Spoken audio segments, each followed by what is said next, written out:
Well, Kendrick, crew, just like Jason Kidd just said, don't sweat it. Everything's gonna be all right. Okay. Yeah, I believe Mac Jones just said it best. That's all, folks. Yeah. Hey, man. Been a great season, man. Great season. Great two. First, the Jason. Some people on Twitter seem to be dissing the man, but I think the kid Nico, so far experiment's been a wonderful success, man. 2 Western Conference Finals, Western Conference Championship of NBA Finals appearance in the out of the first 3 years together. Look forward to seeing what the next 3 years is gonna be like, man. Excited. Mavs lose to the Celtics 88-106 as the ceremony is going on right now, and I really would like to go out to Arlington right now, figure out what's going on out there, as we got Ed Tovash 10 in the house. There's a lot of drinking going on that way yet. Probably so. Vosh, do we have you? How we doing, guys? Hey, I'm doing wonderful, man. How about you? I mean, sports is still sports. I'm sitting here watching this damn celebration, and it's not hitting right. It's not. You know, when you drink a drink, you be like, damn, this drink is good. This drink stinks, and I want to send it back. I want to send it back to the bartender because this drink stinks. The drink I'm talking about is the Celtics beating the Mavs in 5 games here in 2024 NBA Finals. And I mean, I'll just like open it up to y'all, man. Like, does it sting to y'all like it stings to me because of the opponent and who won the championship versus, the actual substance? Bro, kudos to the Celtics winning the championship. That city does not deserve any more championships than what they be fucking winning, and that's the part that bothers me the most.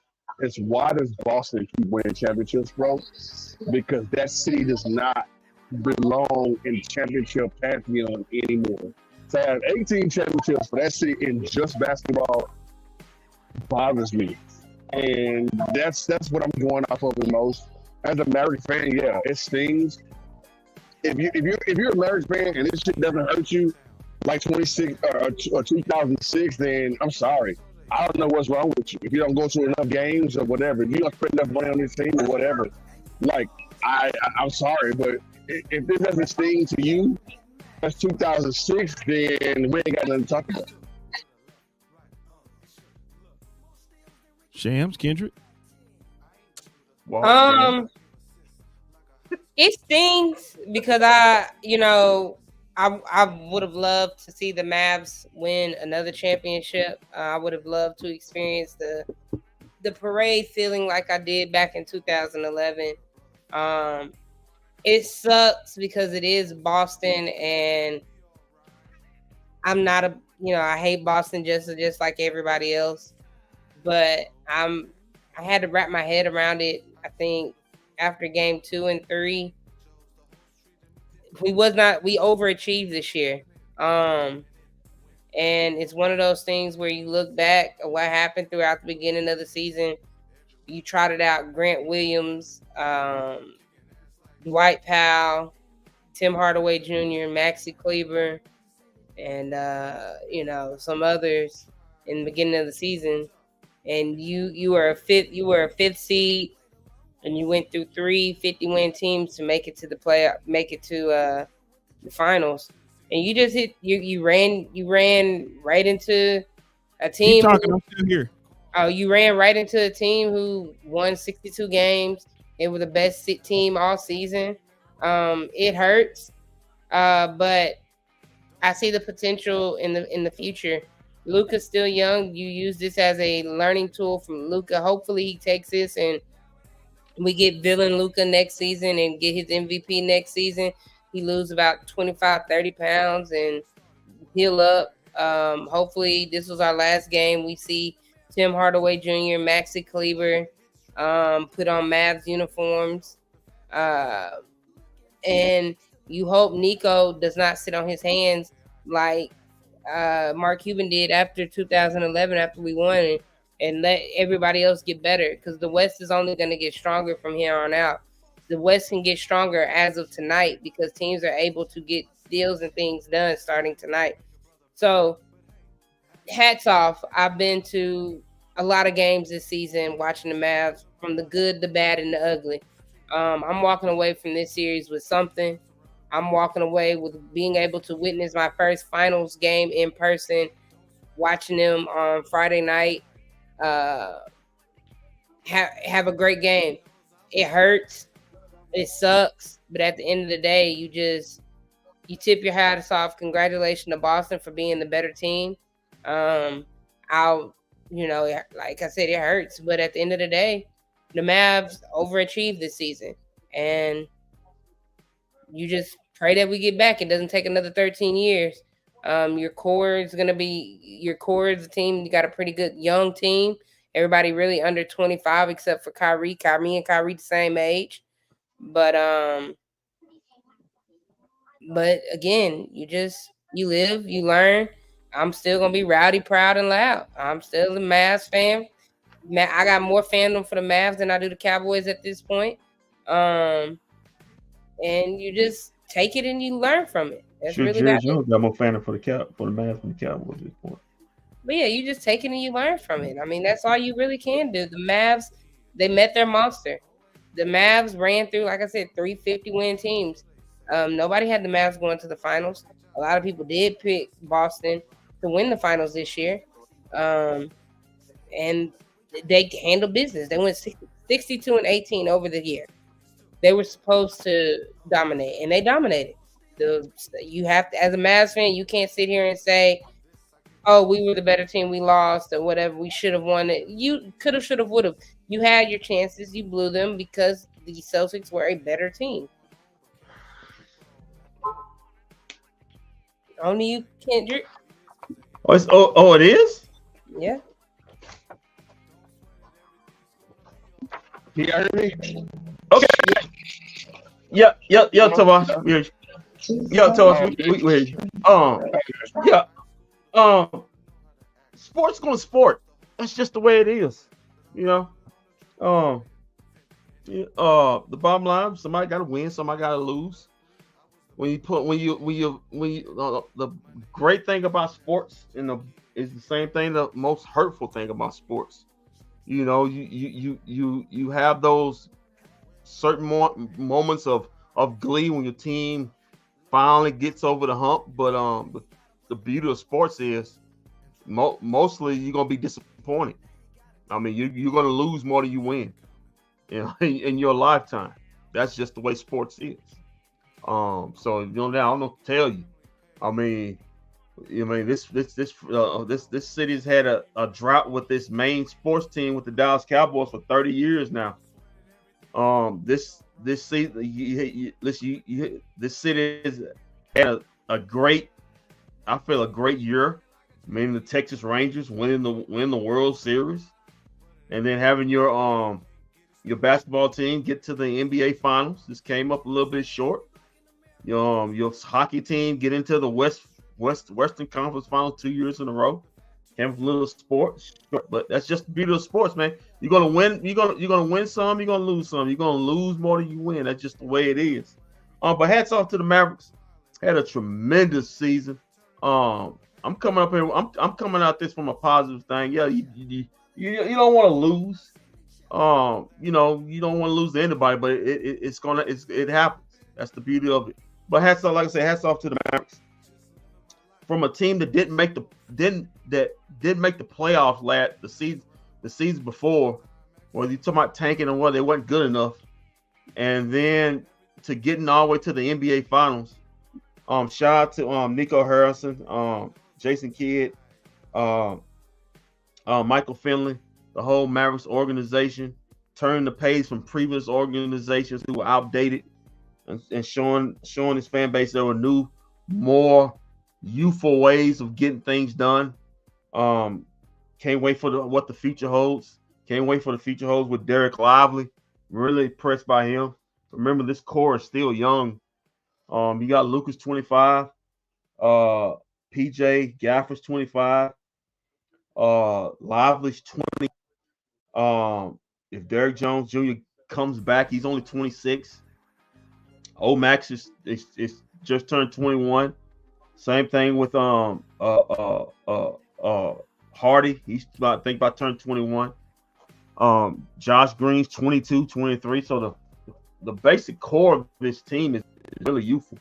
So it's just gonna have a few tweaks. Tweaks gonna have to happen. You can't like Sham said, you can't get satisfied. It's still some tweaks you have to do on the end, but they're not that far off. You have to get get a better bench, a better scoring bench. I think the run with Maxey and Tim Hardaway Jr. ran his last days. You're gonna have to get better shooting, as Walt Chisholm always says. If you're gonna play this type of offense, you got to get better shooting, where you're more consistent on your 3-point shot. That keeps the defense honest. At no point in time, except for Game 4, was Boston ever threatened by the shooting of Dallas. Sports is pain, and you got to feel this. Boston went through their pain a couple years back when they were the favorite to win the World Championship, and got put out by experienced Golden State's team. Now Boston comes in with the experienced team. Mavericks was the unexperienced team except for Kyrie, and you have to go through this pain. You're just hoping guys learn from it, get stronger, get more mentally strong, more physically strong, get in the lab, understand the things they have to work on, things they can actually improve on that they're already good at, and come back with a better positive note next season. And like I said, good days ahead, but it's more pressure days ahead. Me and Walt talked about this after Game 3. Maybe Game 4. The next year going in, it's not going to be the Mavericks are going to be one of the favorites to win the championship next year. I think they're going to be one of the top 5, top 6 favorites to win the championship next year. So it's championship or bust. It's no more. Oh, we're hiding underneath the rail. They're a dangerous team. They're going to be coming one of the favorites. So they're going to have that pressure on them. The pressure starts now. So it's up for them. They'll be a favorite depending on what they do in the offseason too. Yeah, it'll be a favorite, but going in right now, based on what they have, they're one of the favorites. It have to be somebody getting big, either getting traded off this team or something like that. But it's real quick, Kendrick. It's so funny. This video popped up of Kyrie. Like, you remember you said we wasn't on air, that Kyrie was shaking hands with everybody. It seemed like he was done. He was about to pack his bags and go to LA. They just put a video up on ESPN and Kyrie waited for every Mavs player to leave the court, and he hugged Luka and somebody else, and you could read his lips. They said, "We'll be back. It's okay. We'll be back." But in the piggyback off you real quick, Mavericks can't hide no more. They were able to hide this season because of what happened at the end of the last season, but they can't hide no more. So every team's gonna start gunning for them. Every team the Mavs are gonna be the team to beat in the West. They see what our product we have, and if you come out and miss the playoffs completely or lower than a 4 and 5 seed and get sent home in round 1, the conversation is gonna start again.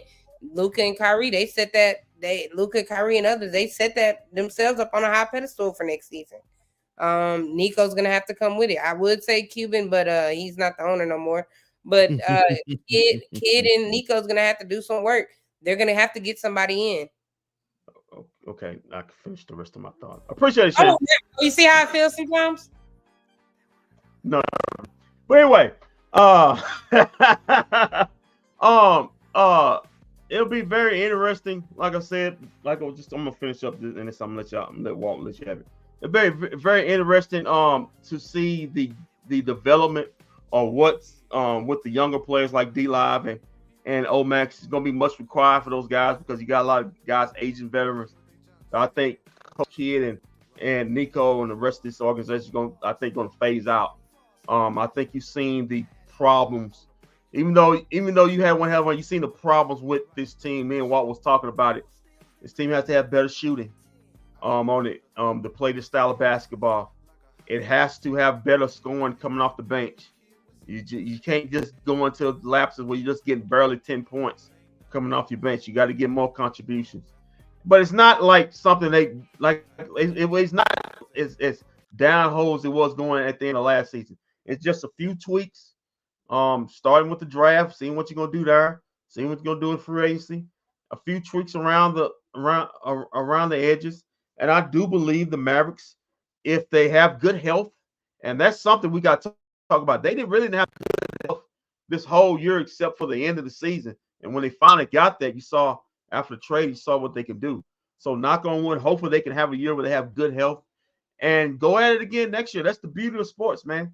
It's always next season, and you see where you at, see what you see what you missing, and it's going to tell. And like I said, I'm really anxious to see how guys react after this loss, how they act after disappointment. Is guys going to be happy or satisfied? Or they're going to go in the gym, go harder, think about this loss, and say, "Hey, man, I got to work even harder. I got to go even harder if I want to take this championship." It's going to be very interesting. All right. So Luke already did some. Oh, go ahead, Vosh. Go ahead. No. Go ahead. I was gonna say today's athletes from age 28 to 32 to 25, all the Mavericks are young. That scares me.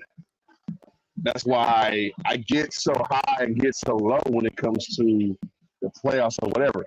Today's athlete scares me. All these guys are 20, 25, 26 years old, except Kyrie. And that's a danger within itself. Kyrie is getting older. What are we going to do now with Kyrie? He's under contract. What the hell are we going to do now with Kyrie?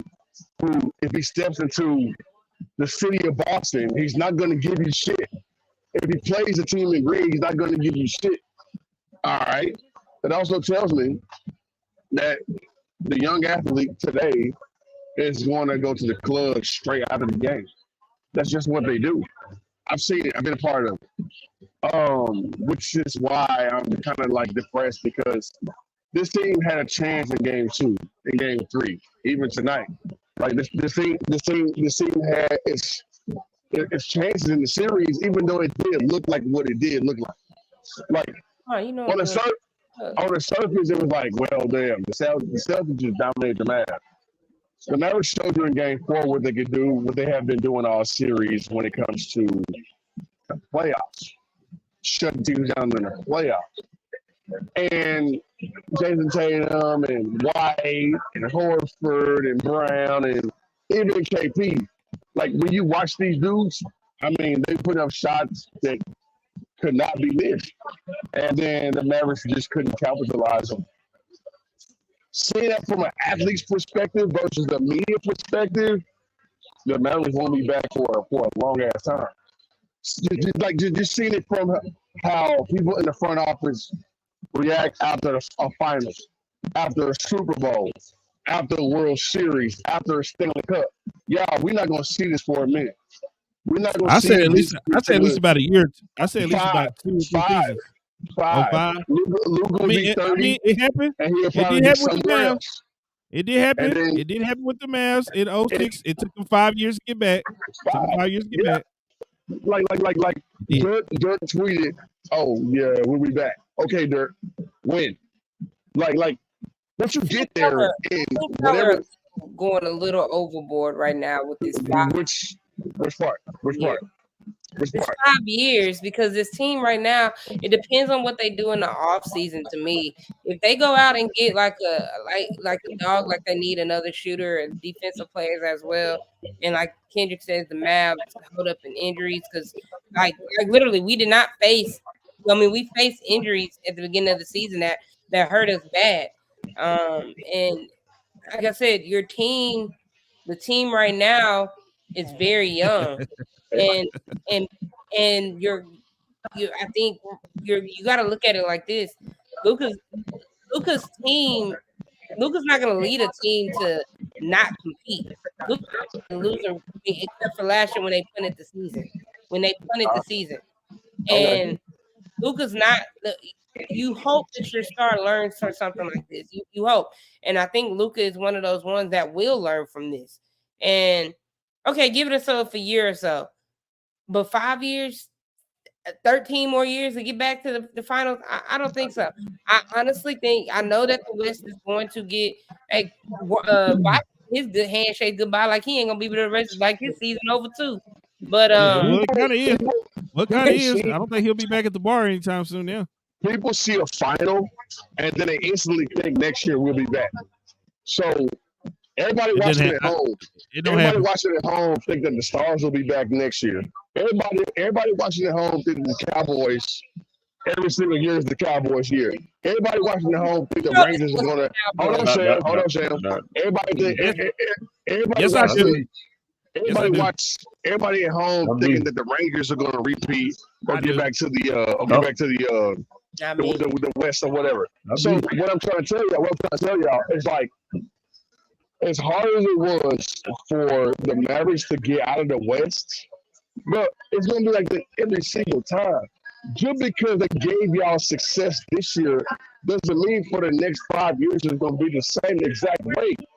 And when I say 5 years, look at the averages. Look at what the Stars are giving you.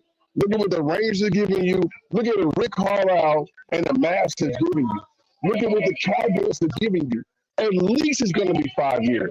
Jason Kidd just got here, got the team to 2 West Finals in the last 3 years. Y'all telling me that the Mavericks going to keep this up for the next 3 or 4 seasons? Bro, it's going to be really tough. But if you base it off Kidd, then I'm not gonna say 5 years, bro. What I'm trying to tell y'all. Hold on now.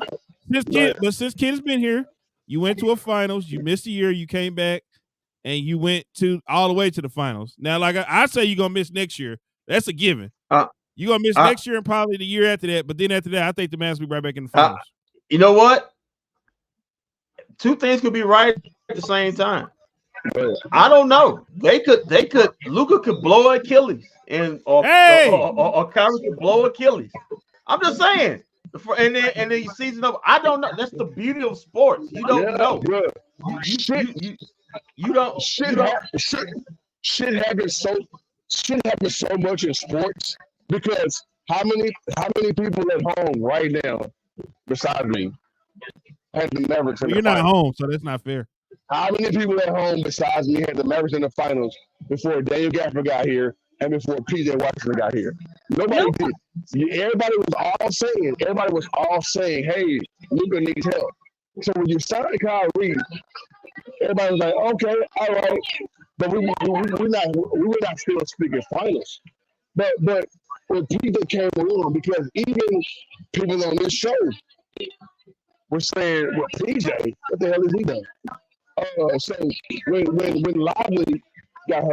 Lively got hurt, and then Mom passed away, all this other stuff, nobody said that, Lively will be a really good addition to a finals run.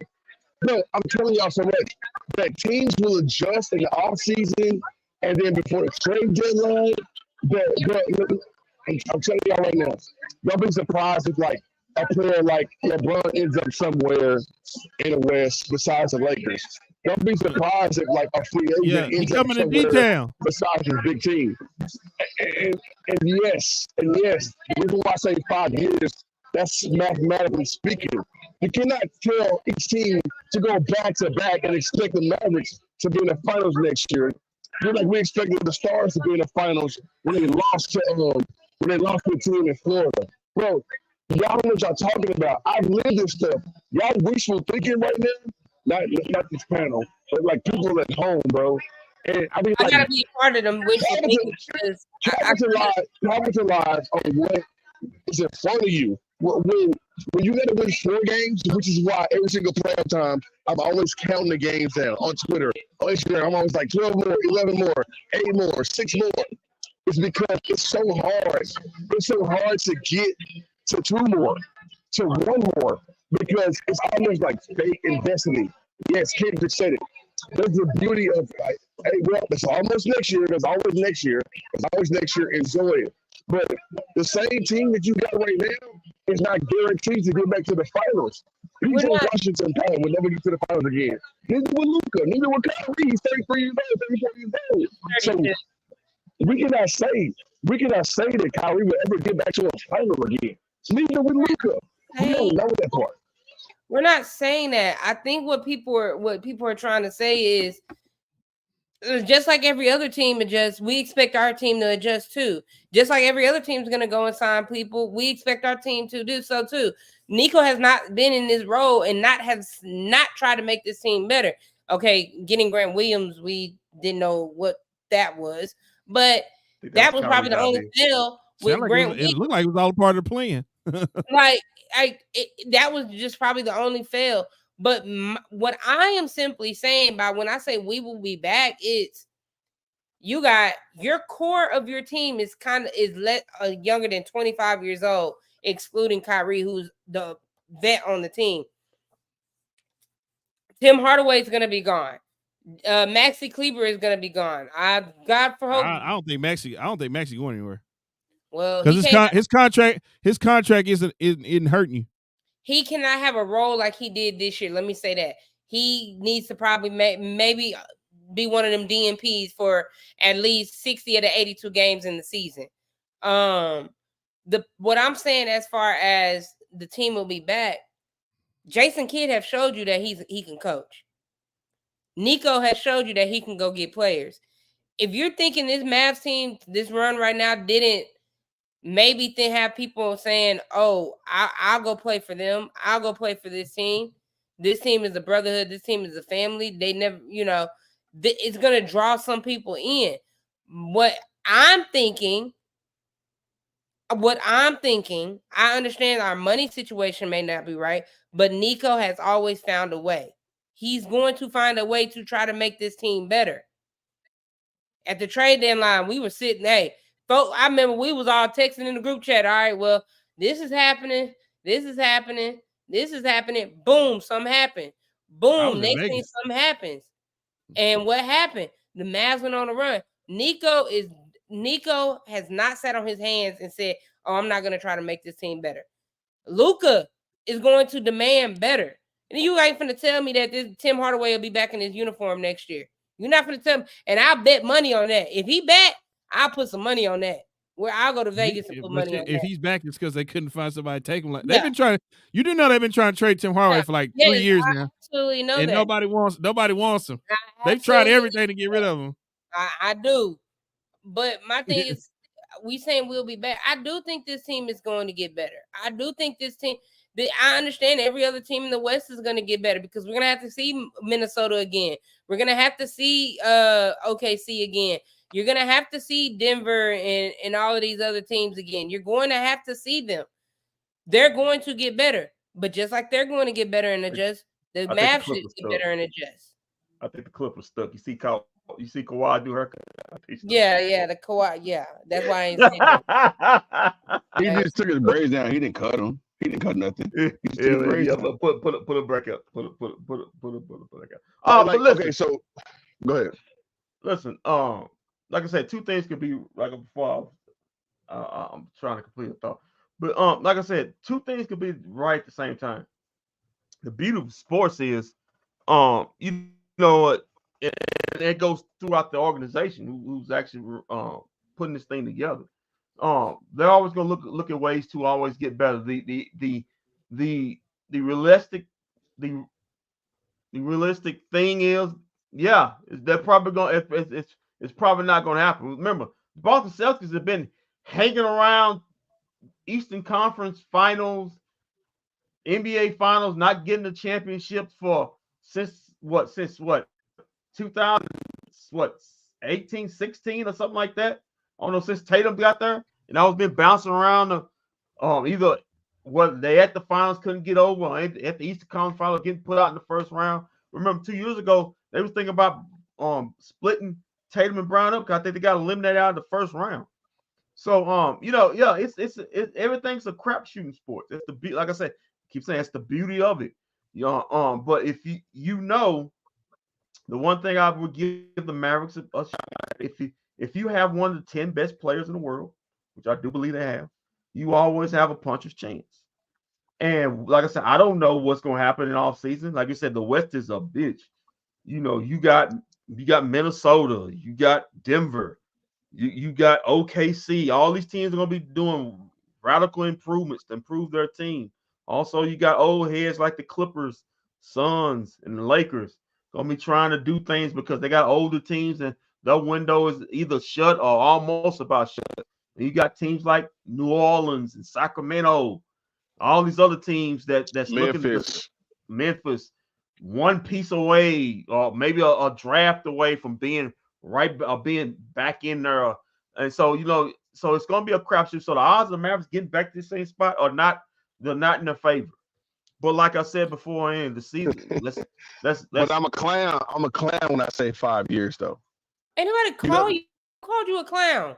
I'm saying I'm a clown when I say 5 years because I think realistically. Who said that? I think all of us think realistic, but me saying we'll be back is not me saying we'll be back. Right back no, I mean there was a Walter showed a graphic of somebody saying I'm overboard or I'm doing too much or whatever. No. See, like, hold on, no. Forget that. So because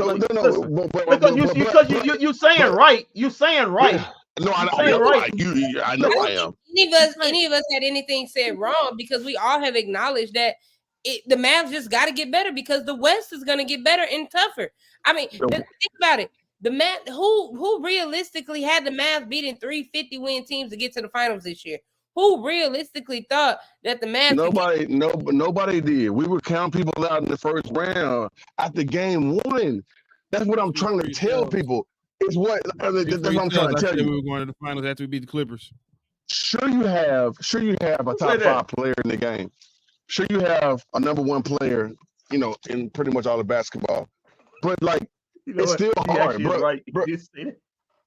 Even Jordan and LeBron really couldn't do it in their 6th year or from year 4 to year 6, they couldn't do it. Luka is right there. With Jordan was 28 when he won his first championship. Luka is right there with Jordan. Luka is right there with LeBron, and when it comes to just getting to the finals. And yeah, there's patience. Patience is needed by all, bro.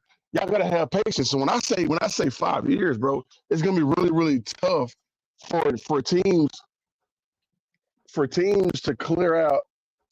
For teams to clear out and do what they have to do year in and year out, like because you're gonna have competitors. And when I stack up other sports, it's the same exact thing, y'all. Like basketball doesn't trump every single sport when it comes to this team has this person and this team has this person. So like look at the Cowboys. The Cowboys are primed and ready. They always are every single year. 12 wins here, 12 wins there, but look what happens. And now we're in 28, 29. Some of y'all even weren't here when it came to the Cowboys getting to the Super Bowl. So I don't want to see it. Yes, I've been there. I've seen it. The Stars, the same exact thing. Even the Celtics. The last Celtics championship was 16 years ago. I don't want to hear from people that say, man, we're going to be there tomorrow. We're going to be right there tomorrow. No, bro. It's actually harder than y'all think.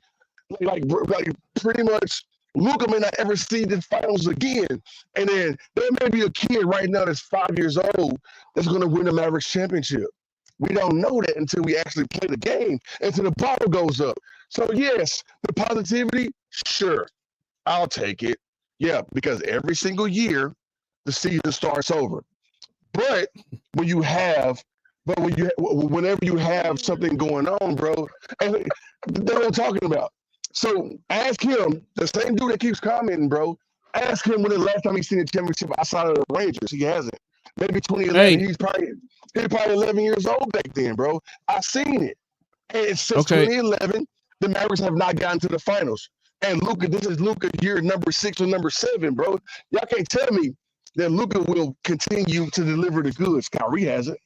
Luka hasn't. So who else is gonna do it for you? I think 2 years ago, Luka got to the Western Conference Finals. NBA Finals. No, they got 2 years ago. It was the Western Conference Finals. NBA Finals.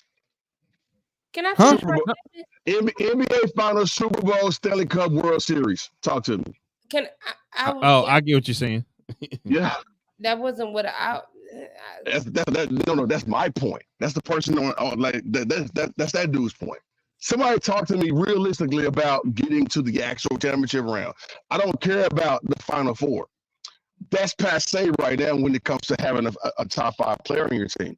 Right. That's passe right now when it comes to a loaded stars team. Or even the Rangers.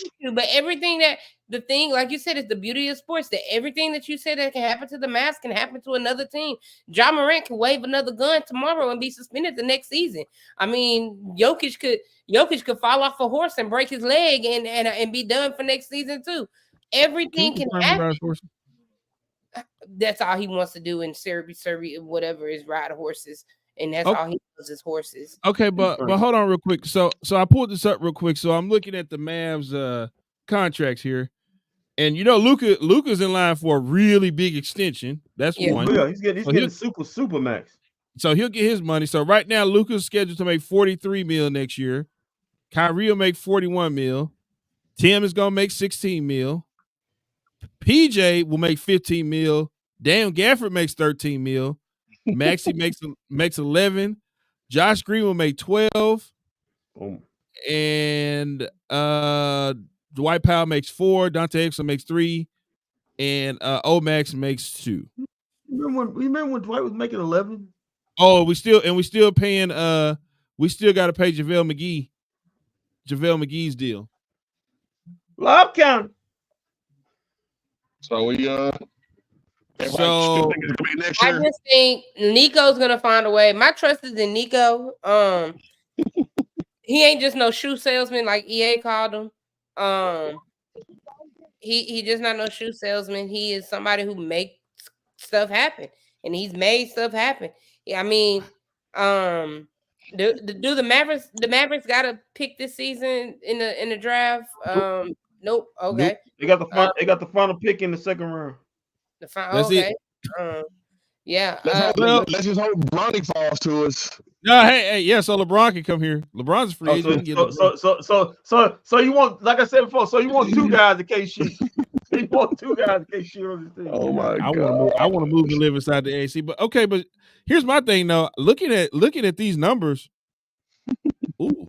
Okay, so if you want to make a move, you might be running the same back. You might be that, or you might be having to give up Daniel Gafford or PJ Washington, or even Kyrie. I don't think they're going to break up Kyrie. They're not going to break up Kyrie after 2 years after getting to the finals. Nico, you can package Josh Green and maybe Hardy. No, Josh Green money goes up in 05 and I'm sorry, in 2026 and 2027. He gets 12 next year. He gets 13 the following year. He gets 14 the following year. Tatum is 31 and just won his first championship. 31 years old. Okay. So now somebody can look there and say, I don't want that. Okay. As presently right now, I'm looking at FanDuel, and FanDuel ain't won no championship either. And okay. I'm just looking at the odds right now. Oh, Kalani Brown. The Mavs. Kalani Brown. I forgot her daddy played for the Celtics, so they all got ties to the Celtics right now. Oh, okay. She ain't won either. Like I said, just give it time. Hey, Voss, we on our way. We on our way. Hey, send her to the Aces. Maybe she'll win one. Like I said, it reads like this. MGM and also FanDuel got the same odds going right now. Boston's favored to win the championship next year. Right behind them is the Denver Nuggets. Yep. And right behind them, the Minnesota Timberwolves. Dallas Mavericks are 4th. Yeah, Dallas Mavericks are 4th. Milwaukee Bucks 5th. OKC 6th. Philadelphia 76ers are 7th. Knicks are 8th. Knicks are tied for 7th. Then you got the Clippers, Heat, Suns, Cavs, and Warriors and Lakers tied. But that's the thing. I think the Mavs were a 5th seed. So I understand them coming right now as favorite top 4. And I mean, Minnesota got a better team. I ain't gonna say Minnesota got a better team, but their odds are better right now. They're younger. according to FanDuel, like Kendrick said, according to Vegas, like Kendrick said, according to everybody else out there. That's right. That's right after the season. That's right after the season. But to Vosh's point though. Wait, go ahead. Wow, go ahead. To Vosh's point though, what he was talking about with Kyrie, he's kind of got a point with Kyrie because Kyrie's what 33 and he struggled like a mofo in these playoffs. They get back to the fight. It's not he's not getting younger, getting older. So if he struggled these playoffs, Kyrie's 32. He turns 33 next season. He struggled tremendous. He struggled tremendously in these playoffs. Kendrick, yeah. Kyrie, here's the funny stat. Kyrie is 32. Jason Tatum is a year younger, dog. Just 1 year. And he didn't do shit in this damn tournament, bro. I'm sorry, not the tournament. He didn't do shit in this damn finals. Like Jason Kidd, bro. Jason Kidd hit the nail on the head when he said that Brown was the best player in the damn on that damn team. Tatum went all 4 years at Duke, didn't he? And he didn't go all 4 years at Duke. Nobody really stayed all 4 years at Duke, bro. Like he only stayed like a year. He only stayed like a year, bro. Like that's it. Kyrie stayed a year. Then he only played 11 games. I know Kyrie stayed a year. People really don't even stay at Duke that long, and so like they come straight out. And congratulations to him. Not 30 years old. Jason Tatum's 26 years old. That's why I was looking at that. I was like, how long he stay at Duke? What you mean? When you said that, I was like, he must stay at Duke all 4 years. Jason Tatum only 26. Jason Tatum 26? Well, then somebody wrong with that because I'm looking at age 31 right now on TV. But I mean, I didn't write it. I don't know how old Jason Tatum is. I really don't give a shit. They put a fake news on that's why when you said that, I was like, he must be. Blame ESPN on that one. Don't blame me because I don't have they never get sheet in front of me. I really don't. They even never care get it right. How old Jason Tatum is, but to my point though, we talk about we'll be back. We really don't know how long we'll be back with really is. I mean, even though Jason Tatum could be 26 allegedly, or it could be 31. What you say, Dominican? Yeah, I mean, he could be Beltray. We still don't know how old he is. Turn birth certificate, motherfucker. Okay, let me get to this Luka. Let me get to this Luka press conference real quick. Let me get to this Luka press conference. We can talk that. All right, let's hear from Luka real quick. They were physical a lot. They have great defenders. It was not more one-on-one or help or closing out. Just everything. They're a great team. That's what they do. There's a quick turnaround time for the Olympic qualifying tournament. What do you? I want to talk about what's next, man. I have some decisions to make. Just trying to get a little bit healthier. We'll talk. We have interviews in 2 days, right? So I'll give you an answer to that. Any other questions, Steve? Right behind you. Steve Ashburn at NBA.com. Luka, what do you take away from this that will help your team get back here next year, ideally, and win it next time? Is there any particular takeaways from being in the finals? Right now, I don't really know. It's not what I'm thinking, but they're a great team. They've been together for a long time, and they have to go through everything. So we just got to look at them. See how they play, maturity, and they have some great players. We can all learn from that, and we got to fight next season. Mike in the front. Mike Curtis, Dallas Morning News. Luke, I saw you and Kyrie had a moment of embrace there at the end of the game. Just interested, what can you share about the conversations you guys had? Just stay together, man. I think just having Kai on my team, on our team, is unbelievable. Just helping. We said we'll fight together next season, and we're just gonna believe. Any other questions? Thanks, Luke.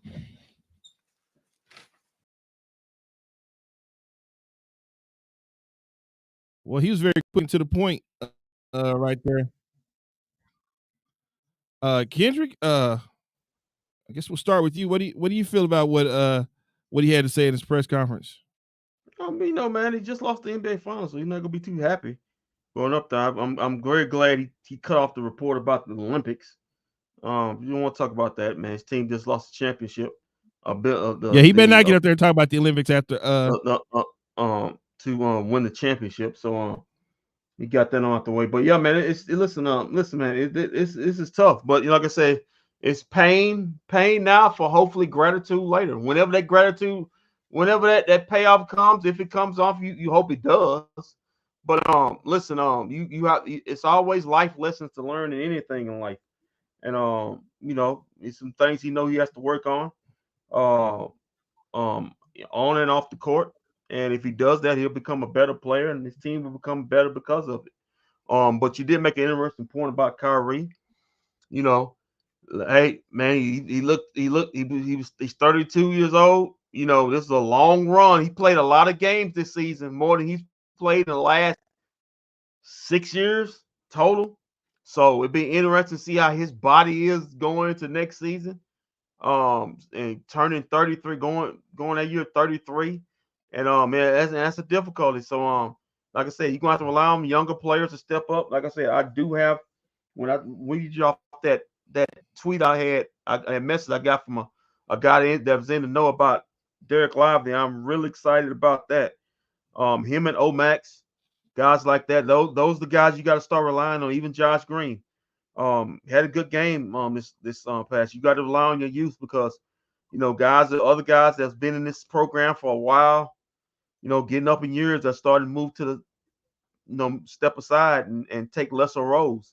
And it's up to these young guys to continue the good habits and building this program up. And like I say, I got cut off, but to repeat what Tovaj said, two things can be right at the same time. You always, and that's in as a fan, and if you're a part of the organization, you always strive to win a championship. But the odds are you're not going to. Like I said, the West is gonna be a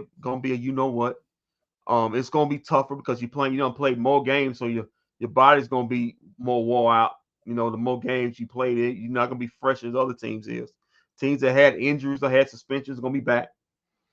And but the beauty of sports is you throw your hat in there again and see what happens. You never know. Nobody's repeated since the Warriors, right? Yeah, like I say, nobody's and even let me tell you the truth. I'm just talking about like repeated championships or repeated going back to the finals. Yeah. But to tell you the truth, and this brooms for the Celtics also. That not only have been a repeat champion, the champion hasn't got out. The champion hasn't got out the second round. From the year after. So they it's not just the team the team that lost the championship, the team that has won a championship is at a down as a disadvantage. But like I said, it's the beauty of sports. You throw your head in there, and I do believe that Nico is going to do whatever he can to and the organization to put the best product in there to give him the best championship opportunity to win. You got some decisions to make with Derrick Jones Jr. See where he's at. See what his money's looking like. Hopefully, I'd like to have him back. I think he had one hell of a year. Overperformed for a guy for the vet men. I thought you had. I think Exum is going to be back. He's on a 2-year deal. But you got basically the core back with you. Coming into next season, so I don't know if they're going to be like any big moves. Like I said before, slightly tinkered moves. And guys just got to grow. They got to be better. They got to, like I said before, guys have to be better at what they were doing and better than this past season. Guys know what they have to work on. You got to become a better shooter. You know who you are. You got to become a better rebounder. Got to become a better leader. Got to become a better dribbler, better free throw shooter, better defender. All the little things you have to do if you're going to take these steps. Like I said, the Boston Celtics, they've been working around this circle since 2016 or 2018 with this, and it's not 2024, about to go into 2025 in a few months. So it's a process, but you gotta be willing to go through the grind of it. It's not guaranteed you're going to get there, but you throw your hat in and you see what happens. All right, we got Coach Kidd. This is definitely one interview I want to hear. Let's listen to Coach real quick. Hear what he had to say. Nobody died. No, that was last year when there's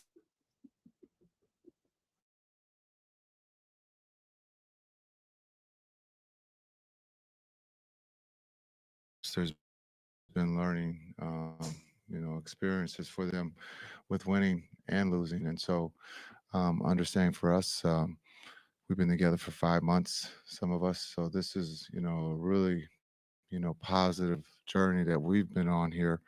And we'll look at what we can do as we get to the finals. Just understanding we have to play our best basketball. Unfortunately, Boston was better than us in this series, and they won the championship.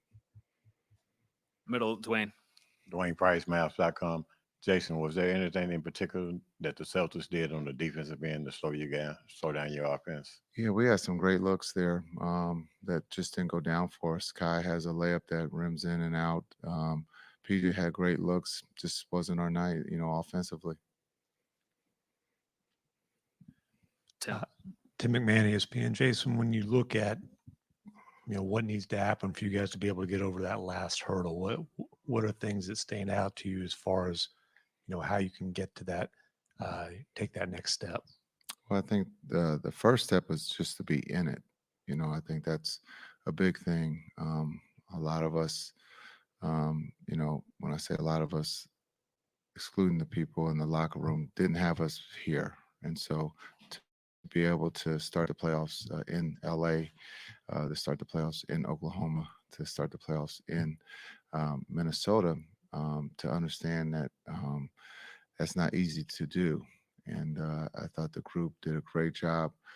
Yes, we lost 4-1, but I thought the group fought against the Celtics, and just unfortunately, we just couldn't make shots when we had to, or we turned the ball over, and they took full advantage of that. And so there's a lot of positives in this run that we were on during the playoffs, but also since March we've been playing basketball at a high level. So when we go back to look at some of the stuff, what we can continue to build on and what we can get better at.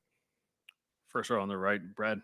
Brad Townsend, Dallas Morning News. Speaking of building, you've talked about building a culture here in 3 years, conference finals, NBA finals.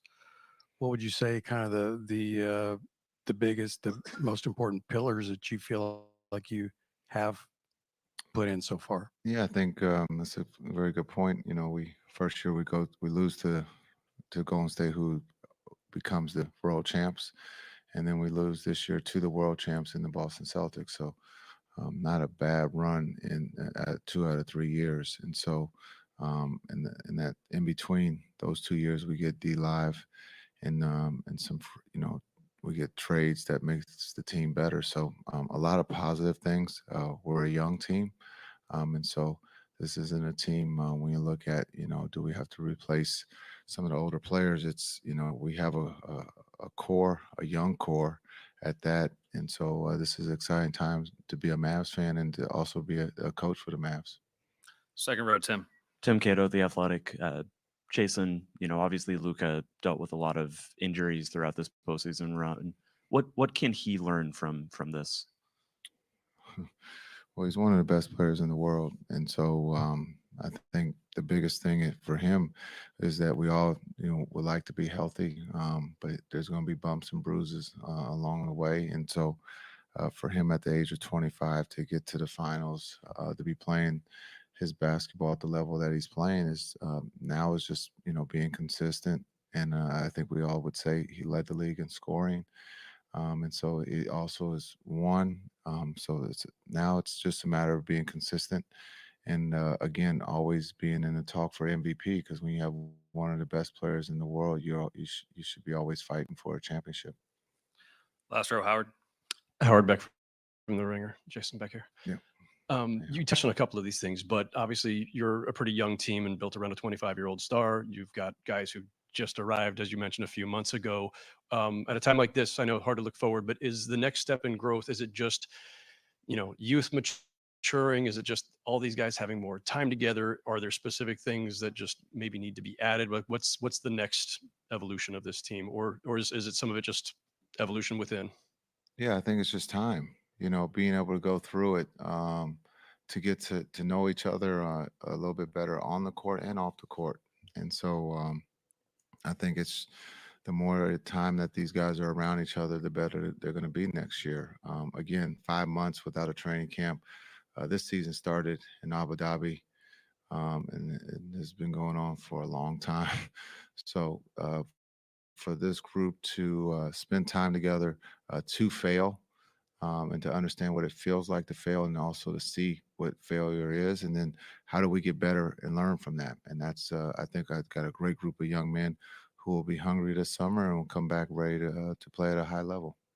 Last question, Eddie, third row on the right. Eddie, SethGomez.com. I think it was 1918 there, and you guys had played well up to that point, got the early deficit down.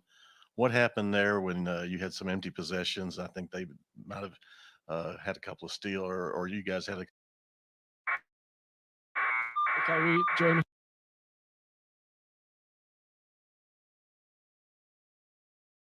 Fail, and also to see. And again, always being in the talk for MVP, because when you have one of the best players in the world, you should be always fighting for a championship. Last row, Howard. Howard Beck from The Ringer. Jason Beck. You touched on a couple of these things, but obviously, okay, my bad. A pretty young team and built around a Vosh, I'm gonna say something that's probably gonna be a little bit unpopular, and that's fine. I'll take the heat for that. But me and you are in agreement with this, but and there's nothing wrong with the way the Mavericks are constructed now, but if you look at how the Celtics are built, like they drafted their two guys, paid them, and built around those two guys, right? I think Denver did the same thing too. This is why me and you get so upset when we watch Jalen Brunson go to New York and do what he's doing, because it's like we should have never gave up Jalen Brunson, because we had Jalen Brunson and Luka. And I'm saying to say, like, you let your two stars grow with each other, like Boston and like Denver did, and that's how you get to where you at. So I'm saying that to say, now we sitting here looking like, well, damn, Luka's 20-something, well, Kyrie is 30-something. So where's really the growth there? They're not about to grow together. So when you say stuff, so when you make comment like it's probably gonna be like another 5 years or whatever, kind of makes sense, because when you sit back and look at it, it's like, well, Luka and Kyrie can't grow together because Kyrie's damn near on his way out the door, you could say, pretty much, and Luka still got some run left.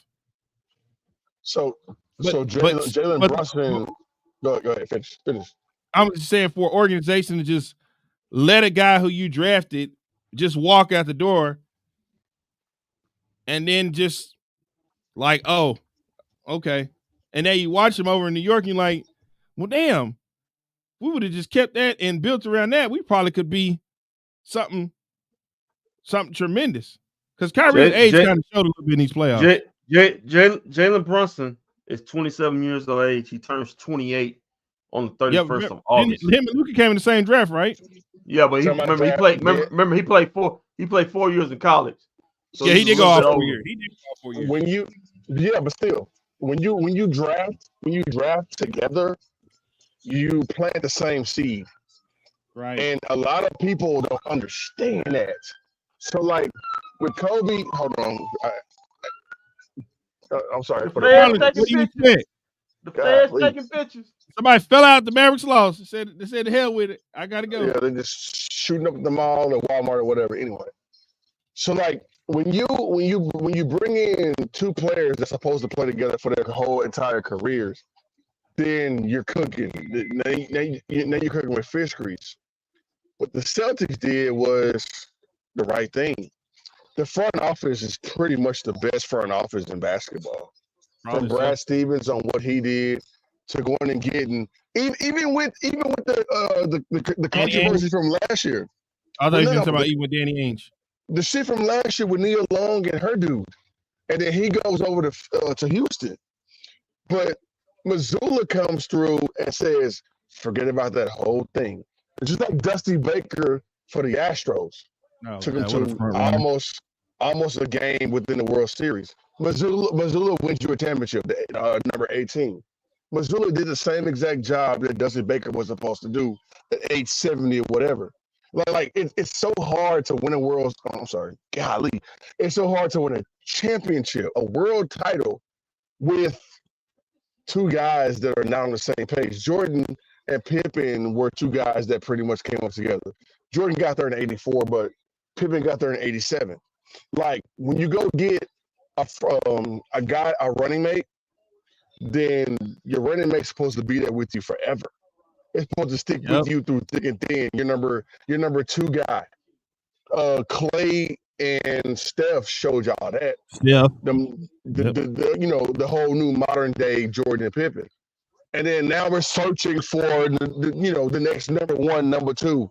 And then even though Kyrie and Luka scored more points than anybody in the playoffs as a duo, Tatum and Brown just gave y'all a title. So yes, it's going to be tough without a number two player. And only lost 8 games this season. And they only lost 8 games this season. Well, in the regular season. 18. Yeah. Wait, 8 or 18? 18. All right. 18. I'm sorry. Yeah. So 18. 62 and 18. 62 and something. Yeah. So and then you lost what 3 games in the damn postseason. It sucks. And if you build a team, kudos to Nico for even showing up. But if you build a team, you must find the nucleus, the 4. And I think the Celtics have that 4. The Celtics are still grooming KP to hang around. Maverick fans, he gonna come up and bite your ass again later on. Don't get comfortable with the Celtics being without KP. He came here for a coffee and he didn't give you shit. But he's found his niche as an older guy in Boston. You're not going to kill Michael Myers without Jamie Lee Curtis. And the Mavericks are not without Jamie Lee Curtis just now. And you have to run the gauntlet in the West just to get back here. And that's what I'm talking about. You got to get back here. That's why I enjoyed this series so much, because I was like, you know what? 02, 01, 03, 3-1. I'm having fun because, bruh, it's going to be a long time until we get here, even to try to win another championship. I'm just enjoying the moment. Right. Even getting my ass kicked, I'm enjoying the moment. It was sweet for the Rangers. It was sweet for the Stars. Just enjoy the moment. And then somebody got a question for you. Malcolm's got a question for you, Vosh. Same guy. Go ahead. He said, "Are you upset because we got gentlemen swept, or the Mavs got their ass whipped tonight?" I'm upset because the Mavs got their ass beat in the entire series, and it shouldn't have been that way, because all you had to do is basically hit shots. The Celtics showed y'all we're not gonna miss this entire series. If we do, we'll let y'all enjoy a 9-point lead before we actually turn it on and kick it into another gear and beat y'all ass. So y'all's 11-point lead is now us plus 15. That's what I'm pissed off about, because you had your chance in game 2 and game 3. But Bosh, can we really? I mean, the same problem has been a problem all season. I mean, when the Mavs not making shots, they look like a bottom of the barrel team. And when the Mavs make shots, they look unbeatable. I mean, it was just bound. Like Boston. It was bound to show up at some point in time. Like I said, the Mavs, they went on an incredible run. And you had to think this finals was going to have to be a role players type of final plus your stars. It was going to have to be a collective thing. You can't have one on and one off. And when the Mavs don't make shots, you see what happens. I mean, I for one was like, well, when the Celtics get hot, they hot. I mean, that's one team that don't need that it takes forever for them to cool down. They had their one bad game, and that was game 3. They had game 4. They had a bad game, and then in the other game we should have won, game 2. But at game 2 we should have won that game. But I mean, good teams find ways to win, just like throughout this season and throughout this playoff run. We've been harping on Mavericks. good teams find ways to win. The Mavs been resilient. They've been fighting back all playoff season. And they finally met a team who they could not fight back against. Because you got to look at it. We had to fight back against the Clippers. We had to fight back against the OKC. We even had to fight back in some games against Minnesota. And it comes down to this. The Celtics role players make shots.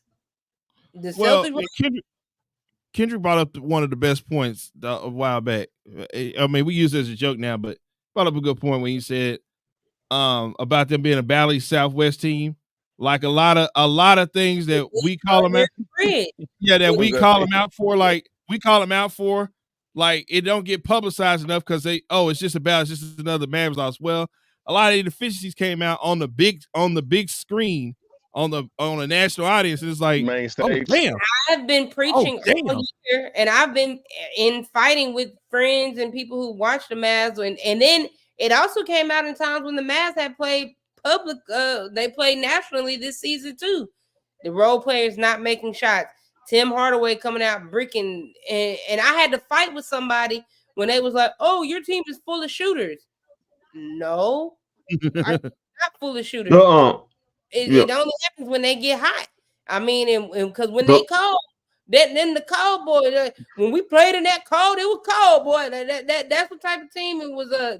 Because when DJ Derrick Jones Jr. not hitting the shot, PJ Washington 3 not falling, when Luka 3's not falling, when Kyrie can't hit a shot, like it gets bad.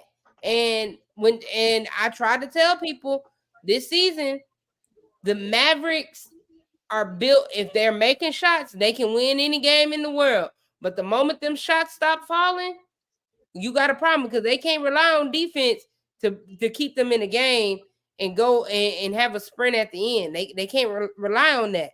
And people try to fight me whenever, of course I was the biggest Tim Hardaway fan at one point. But when I told people the reason the issue I had with him, he was so inconsistent. And his inconsistency of not making a shot showed up at the perfect time, which is the wrong time for the Mavs, but it showed up at the perfect time because people got to see how terrible this guy is. They got to see it. Kendra, before you go real quick, I just want to say, and to your point, Shams, you're right.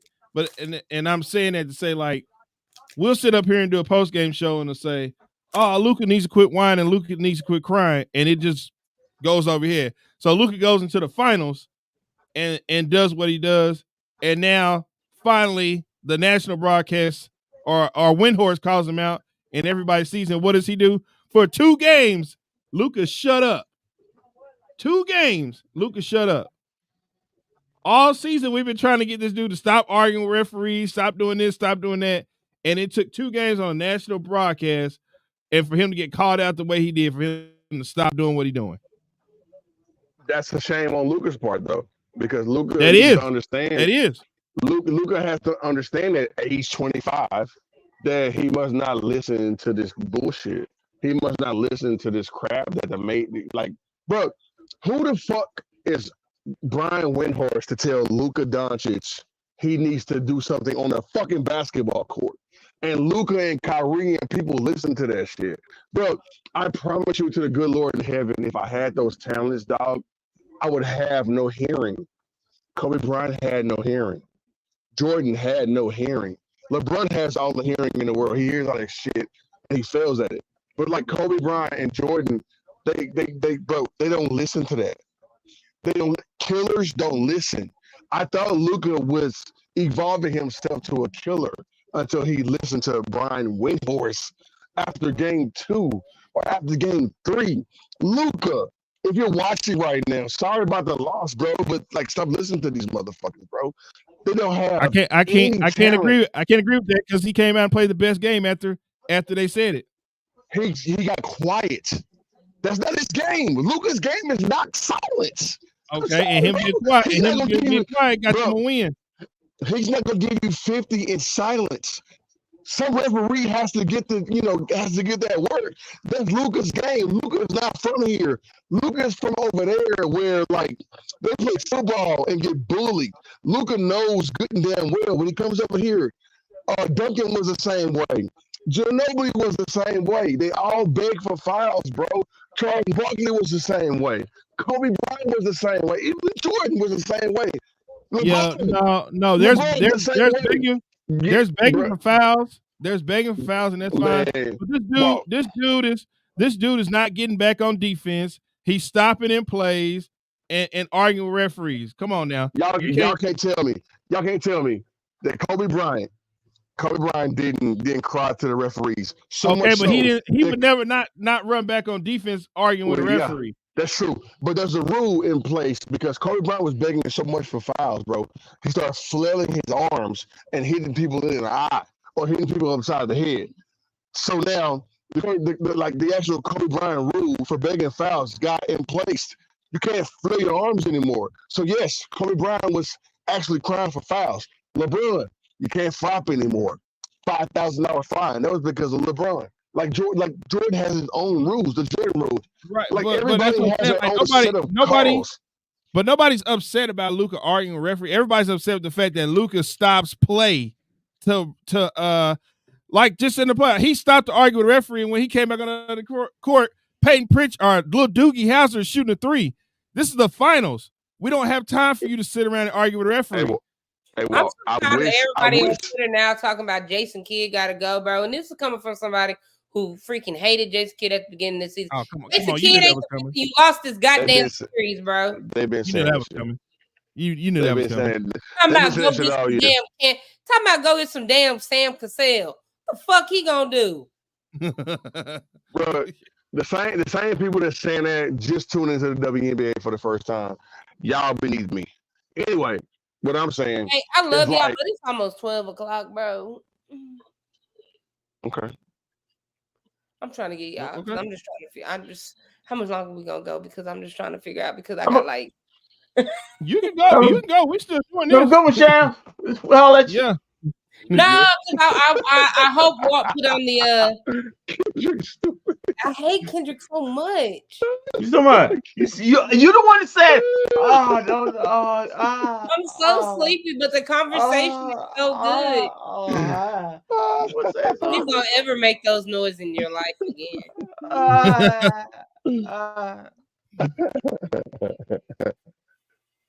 Taylor's not that guy. Porzingis is not that guy, and we lost. Wait, Mark, where were you about to respond to my comment though? Which part? What I was saying nobody's mad at Luka for begging for fouls. The problem is that he stops play and goes and argues with referees and gives up points on the other end. That's what we mad about. So Luka will still give you 60 and 50 and 45 and 42 and a 40-point triple-double, a 50-point triple-double, even a 60-point triple-double, and still bitch at the referees. That's Luka's game. Stay within your game, Luka. Who gives a shit? I'm sorry, y'all.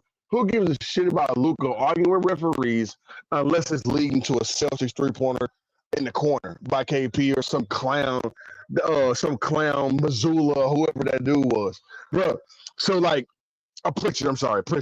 So like Pritchard hit two of the biggest clown 3-pointers you'll ever see. Besides that part, Luka, stick to your game, dude. Stick to your game. If you're a superstar and you're number 3 top 3 players in the game, I don't want to ever hear nobody else beneath Luka Doncic. If you can't play basketball better than Luka Doncic can, stop telling him to get back on defense. That's his game. Let that man evolve as an NBA player. Hell no. Hell no. Hell no. We gotta disagree on that one because hell no. I'll be damned none of us because have scored an NBA point. None of us have scored an NBA point. So well, go gosh, ahead. I understand that.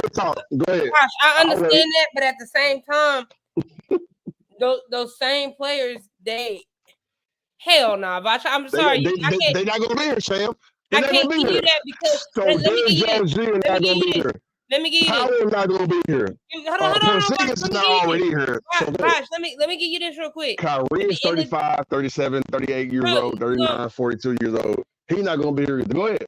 But bro, you as your best player on your team, you have to look in the mirror and say, damn, I cost my team a lot of points on defense because of my complaining, of me not getting back, me not sprinting back. That the Yep. blow by percentage that they didn't put up on the screen, that's horrific. Then at the end of game two, in game two, at the end of quarter number one, you caused where the shift happened. You caused the 5-0 run because you wanted to fall and bait for fouls and not get back on defense and give up an easy three and a layup to end the quarter. Like it's, sometimes you got to have some shame and play defense. I'm not saying Luka need to be on all defensive teams. I'm definitely not saying that because that ain't gonna happen. Somebody showed me where Jason Tatum was all world on defense. Ain't nobody saying he got to be all world defense. He don't have to be all world on defense. He doesn't have to be all world on defense though, because the way they roster doesn't get. Somebody showed exactly. Well, exactly. That's We're my not. point. That's So what I somebody showed literally me- just said. So I somebody literally tell just me- said he does not have to be all world defense. He has to play some lick of defense because that blow by percent, you getting blown by 60-some% every game is terrible. You not getting So back then- and running back on So defense. then, all right, cool. Your Let's team is just go playing ahead- against. Hold on, let's Bob. go- Hold on. We let you finish. Hold on. You Somebody go ahead and put Porzingis back there. Somebody go ahead and put Drew Holiday back there and Tyson Chandler just to defend because Luka's on the ground crying for fouls. Like You're there's still gives playing and takes to this shit. No, you're still playing at that point against 5-on-3. All right. Your team is playing 5-on-4 because Luka wants to cry and cry to the refs He's and not not- get back. He's not from here. He gonna do that for his whole career. Bro, I'm sorry. I hope y'all ready for that. I hope y'all ready for that. He is gonna do that his whole career. I hope He's y'all got ready for that. Be ready for that. I'm telling y'all right now, Mavericks fans, be ready for because Luka is gonna cry his whole career. So just stop the bitching and stop the complaining right now, because he's gonna do the same exact shit that Tim Duncan gave y'all at Ginobili, and they gave y'all 5 championships. I'm telling y'all, be ready for it, bro. Be ready for it. Go ahead. Well, if that's the case, then you're gonna have to construct this roster a whole different way then, because at least with the Spurs, they had other people that could pick up other people's deficiencies on the floor. The way the Mavericks are constructed, everybody on the floor has to play defense. They have to. Nobody can afford to take off. I'm trying to tell y'all, just be ready for it. It's coming. The Spurs in the Boston Celtics, they can afford to take off because they got fucking Jrue Holiday back there. Tatum and Brown don't have to do no energy like that because they got fucking Jrue Holiday. He gonna go really guard the best player anyway. Yeah. Yep, every single time. Be ready. Y'all done? I see some passionate stuff right here. Go ahead, bro. All right. Well, how long was that? About 30 minutes? Okay. All right. Listen, everything's doom and gloom and passionate. And I love it. Let's just face facts. In my opinion. We suck. I know. No, I'm just playing. No, we don't. Boston did what they were supposed to do. They were favored to win it. There's one of the 2 favorites to win the championship, and they did exactly what they were supposed to do. A 64-win team, only 18 losses, only lost 3 times in the playoffs, and one of those was to your Dallas Mavericks. Loss. But this, like I said before, everybody has stuff they have to work on. Like at the end of the day, I think Shams agree with me on this. The great Charles Barkley said this.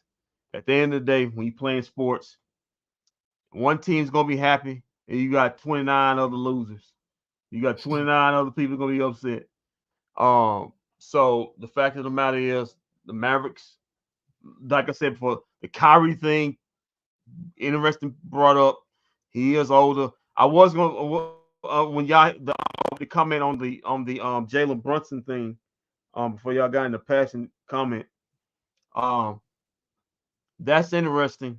Like when we talked about, I remember the day that Mark Cuban, we keep talking about, was in the corridor in San Francisco and said, I don't see why we ain't done Jalen yet. Brunson would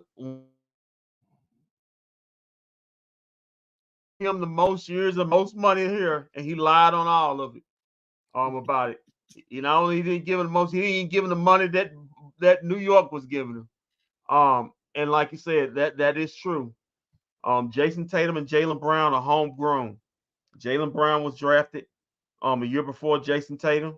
They both were top 3. They both were picked the 3rd overall pick. And you had that with Luka and Jalen Brunson, both picked in the first round and in the I think the first pick in the second. Kendrick, just real quick. Remember Coach Kidd when what he said about Jalen Brunson? My job is to get Jalen Brunson paid. Yeah, he got him paid. He just didn't get him paid here. Unfortunately. But speaking on that, Kendrick, Tim McMahon just came out and said that Nico has full control. It ain't Cuban no more. It's Nico. He literally just put an article out like 30 minutes ago that Nico is head and has full control over everything in basketball operations. Cuban don't want to do nothing. Cuban don't want to do nothing no more unless it involves a casino. That's the problem. During that time, Nico didn't have full control. I think Walt was at the press conference when they was introducing Jason Kidd, Nico, and when they asked about who's going to be making the final decision. Mark Cuban fixed his belt and said, "Well, if you sign the check, you should have the final decision." Well, that decision that last decision with Jada went on his record. It didn't go on Nico's.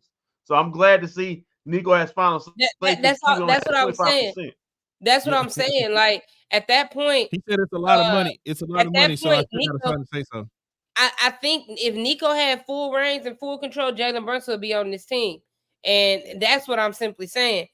But for Tim McMahon to put that out, like the article is, it's what it. Hold on, real quick. I'm gonna read you the first few lines of it because every Mavs fan is rejoicing right about now. It said there is clarity in the organizational flow chart that was murky in the past. Cuban, despite his claims after selling the majority share of the franchise mid-season to the Addison and Dumas families, no longer has control of basketball operations. Harrison reports the new governor, Patrick Dumas, who is kept informed but has shown trust in Harrison, is to handle roster personnel matters. Only him. So Nico has that's because now supposedly the plan is that Mark Cuban is supposed to be showing Dumont how to do everything, so he's training him on that. So while he's doing that, I guess Nico is running everything as far as basketball operation goes. So when Cuban came out there when they first sold the team, Cuban said, "I'm still gonna be in charge of basketball." He was lying in all big shock. No, he was basically what he said. He still has 26% ownership or whatever he has, right? Yeah, he had 26%. So basically, what the Dumons have told him is, okay, you might have over basketball operations, but Nico has the final say so. Yeah. So like I said, Nico might still report to Cuban or whatever, but Cuban's word don't mean nothing. Yeah, well, that's call it what it is. He's a minority owner. That's what he is. He's a minority owner. He can sit in on the meetings. Nico don't have to report to. He just go over his head to the majority owner's boss. I mean, he don't have to owe Cuban a doggone thing. Cuban's a minority owner. But like I was saying before with Jalen Brunson, it was a mistake. Remember when you said clarity around the organization, remember during that time before Nico was there, we had the Game of Thrones and the great Tim Cato piece that was there. When we had Donnie, the ghost of Keith Grant, St. Marshall. We had Bobby V, Rick Carlisle, Mark Cuban, all that get the Game of Thrones, the Red Room, right there. Everybody chopping everybody's head off. We remember the 2020 draft. Well, Donnie Nelson basically walked out of the room and said, "Y'all do it, y'all run it," and everybody was sitting up there wondering who he picked us. And Rick Carlisle said, "Hey, let's just pick this guy to Arizona right here. I got a good feeling about him." That was Josh Green. But the organization before that happened was a mess, and nobody can tell me different. It was absolute mess. There's a lot of things me, Walt, and my guy, my basketball Yoda, Mike Baskin, we talked all the time, didn't agree with. Contracts were given out to guys who were basically given hometown discounts that didn't deserve them. But those days are over, thank goodness. And hopefully you can get off those contracts who still here if you can, and move on. Now to what I was saying about Tovash, like I said, he's right. in a certain, but he's wrong in certain range also. Like I said, the Mavericks, it's going to be. And listen, there's no guarantee of getting back here, but there's no guarantee of getting for any team getting to the championship. Remember, like I said before, the NBA champion the last 6 years haven't even got past the second round. That's how balanced the NBA is now, East and West. We had a totally different finals from last year and the year before that. That's just the way it is. So you probably could see two different teams. More likely, you're gonna see two different teams in the finals next year. You can see Minnesota, New York. Hell, you can see Denver back again playing Indiana. Who knows? Or maybe Milwaukee and Phoenix again. Who knows? But the Mavericks are headed the right direction with the drafting. Like I said, I have great confidence that Omax is going to figure it out. Like I said, the things I heard about Derek Lively give me the all business confidence. Even with Kyrie in his twilight years, that Derek Lively can pick up the slack. People have high hopes for Derek Lively. That all they really asked him to do this year was just play defense and rebound, and he did that well. They said this kid has tremendous offensive talent in his game as a playmaker and a shot creator. They just didn't ask him to do that. That's next on his development in the next. Yeah, thank you. I got a fat tongue. No, the snow. Can I piggyback off you real quick on that section real quick? Go ahead. If Derek Lively gets a game like who can play down low and up top in the 5 out, because he has a nice shot on him. He and Jason Kidd has said that that is his next biggest development is creating that shot. And if the Mavs can run a 5 out with him, they can be a scary team, depending on who they bring in. Because if you get your center who can start knocking down those jump shots or those threes, and also can play down low, he has a two-way game. And his defense, his footwork is only going to get better. I think you get him and Daniel Gafford for a full offseason with Tyson Chandler. A full offseason with Tyson Chandler. You're cooking up with something. But Daniel Gafford can be used because what if I'm looking at it as a big if. You put Daniel Gafford at the 5 because he's a more stronger center than him, and you know Lively is developing that shot. You can run him at the 4 just like they do with KP sometimes. Yeah, and that's later. You hope he can develop in that, but expect Derek Lively to get 20 pounds worth of muscle between these next 2 years. That's his body type says if he hits the weight room, and he's gonna get that easily without gaining any fat. That's how his body type is. But what I was talking about, the guy that I know that was in the know that knows basketball, they said the Mavericks they're just going slow. That's all they want him to do is just play defense. The same thing when he came in to Duke. They just wanted him to play defense and rebound. He was the number 1 recruit coming out of high school. He was scoring 35, 30 points a game, posting up set shots, shooting threes. He has that kind of capability. But in this day and age, you don't want your guy coming around the block doing that because it's a learning gap here. I do believe he can do it. I believe the Mavericks, some people in the organizations believe that the Mavericks believe that he can be a 25 and 10 guy easily. And he can be the next running mate. That's what I was told with Luka once Kyrie Irving starts to go once he starts to his star power. We're here. Well, I'm just saying it may be once his star power starts to dim in the next couple of years. I'm saying a couple of years that he can take that role and be Luka Doncic's next running mate. So we'll wait and see. In a way, he kind of had to because you drafted him. Yeah, because he's the top. He was 12, but he based the top 10. That's pretty much true. Walt, he's your Jalen Brunson replacement. Walt, if you listen, we talked about this. I think Chandler too. If you redraft that draft, he's He don't not go. going. He's not going past 5. He may not go past 4 in there. He may not go past 4 in his draft, in his past draft. That's how great It's he's gonna be been. fun watching him and Wembyama compete for years to come because who are we? Everybody expects Wemby to have the bigger upside or whatever, but Derek Lively is right there. I think agree. Derek Lively should have got first team all rookie this year over Brandon Podds that's in Golden State right now. Right. But And you know what, shit, you're right about that because now Wemby's about to become the next model of big man. yeah, Yeah. You have to do everything Wemby can do. So like Yeah, I'm saying, and like I you said, speaking yeah. with Tyson Chandler this offseason, a full year working, because just from the beginning of the season to now, look how Derek Lively's game has grown. This man has grew up in front of our eyes, and it's one of those things where he was a vital piece to this playoff run, a huge vital piece to this playoff run. At 20 years old, losing his mom at a difficult time right before the playoffs and remain focused.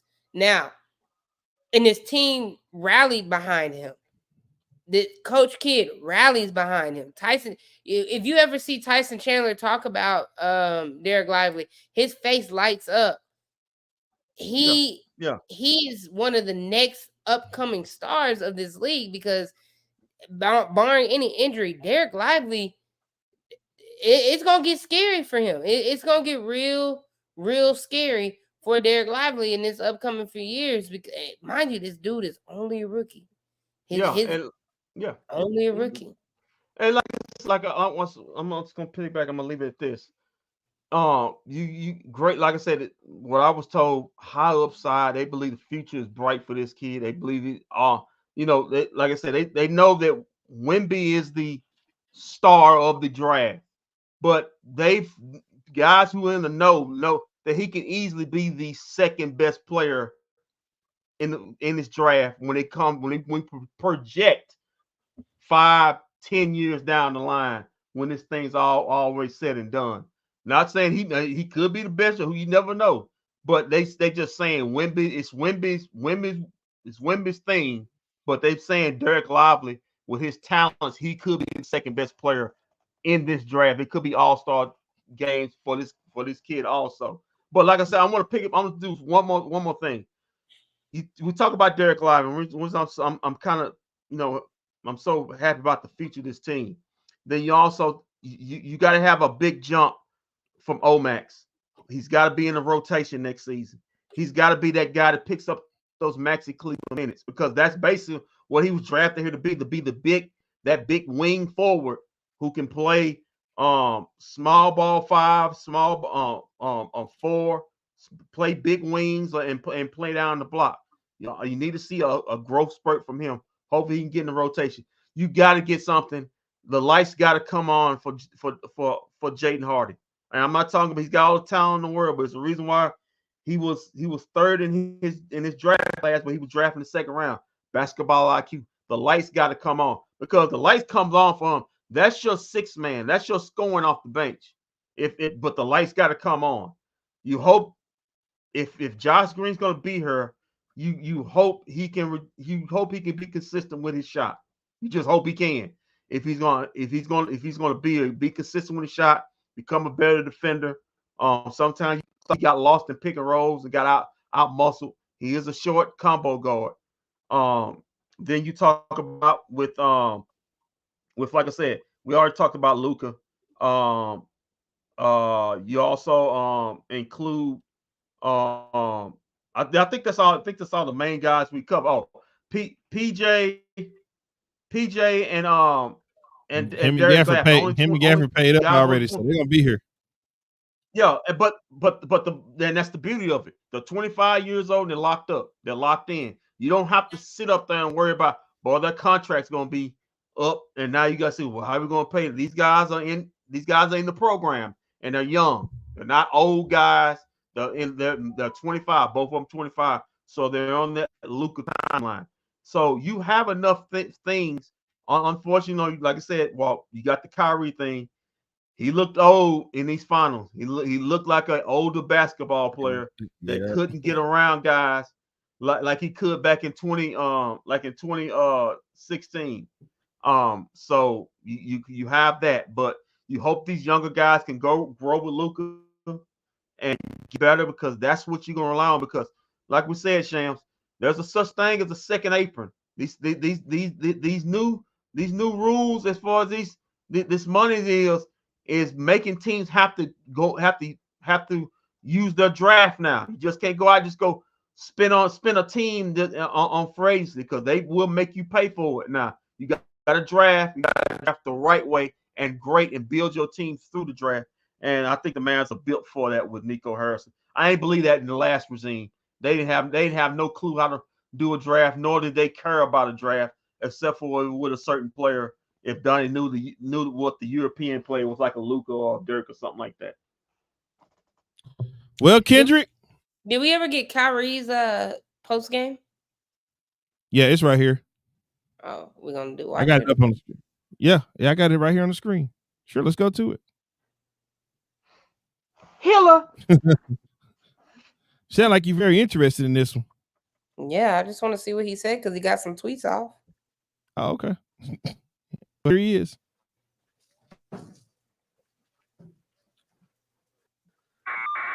Kyrie, Jerry Mistretta with Clutch Points. Obviously a difficult loss tonight, and that goes without saying, but I wanted to ask you about the future. You guys have built a great core, you and Luka, a lot of guys around you. How confident are you in this team's future? Very confident. I mean, that's what's a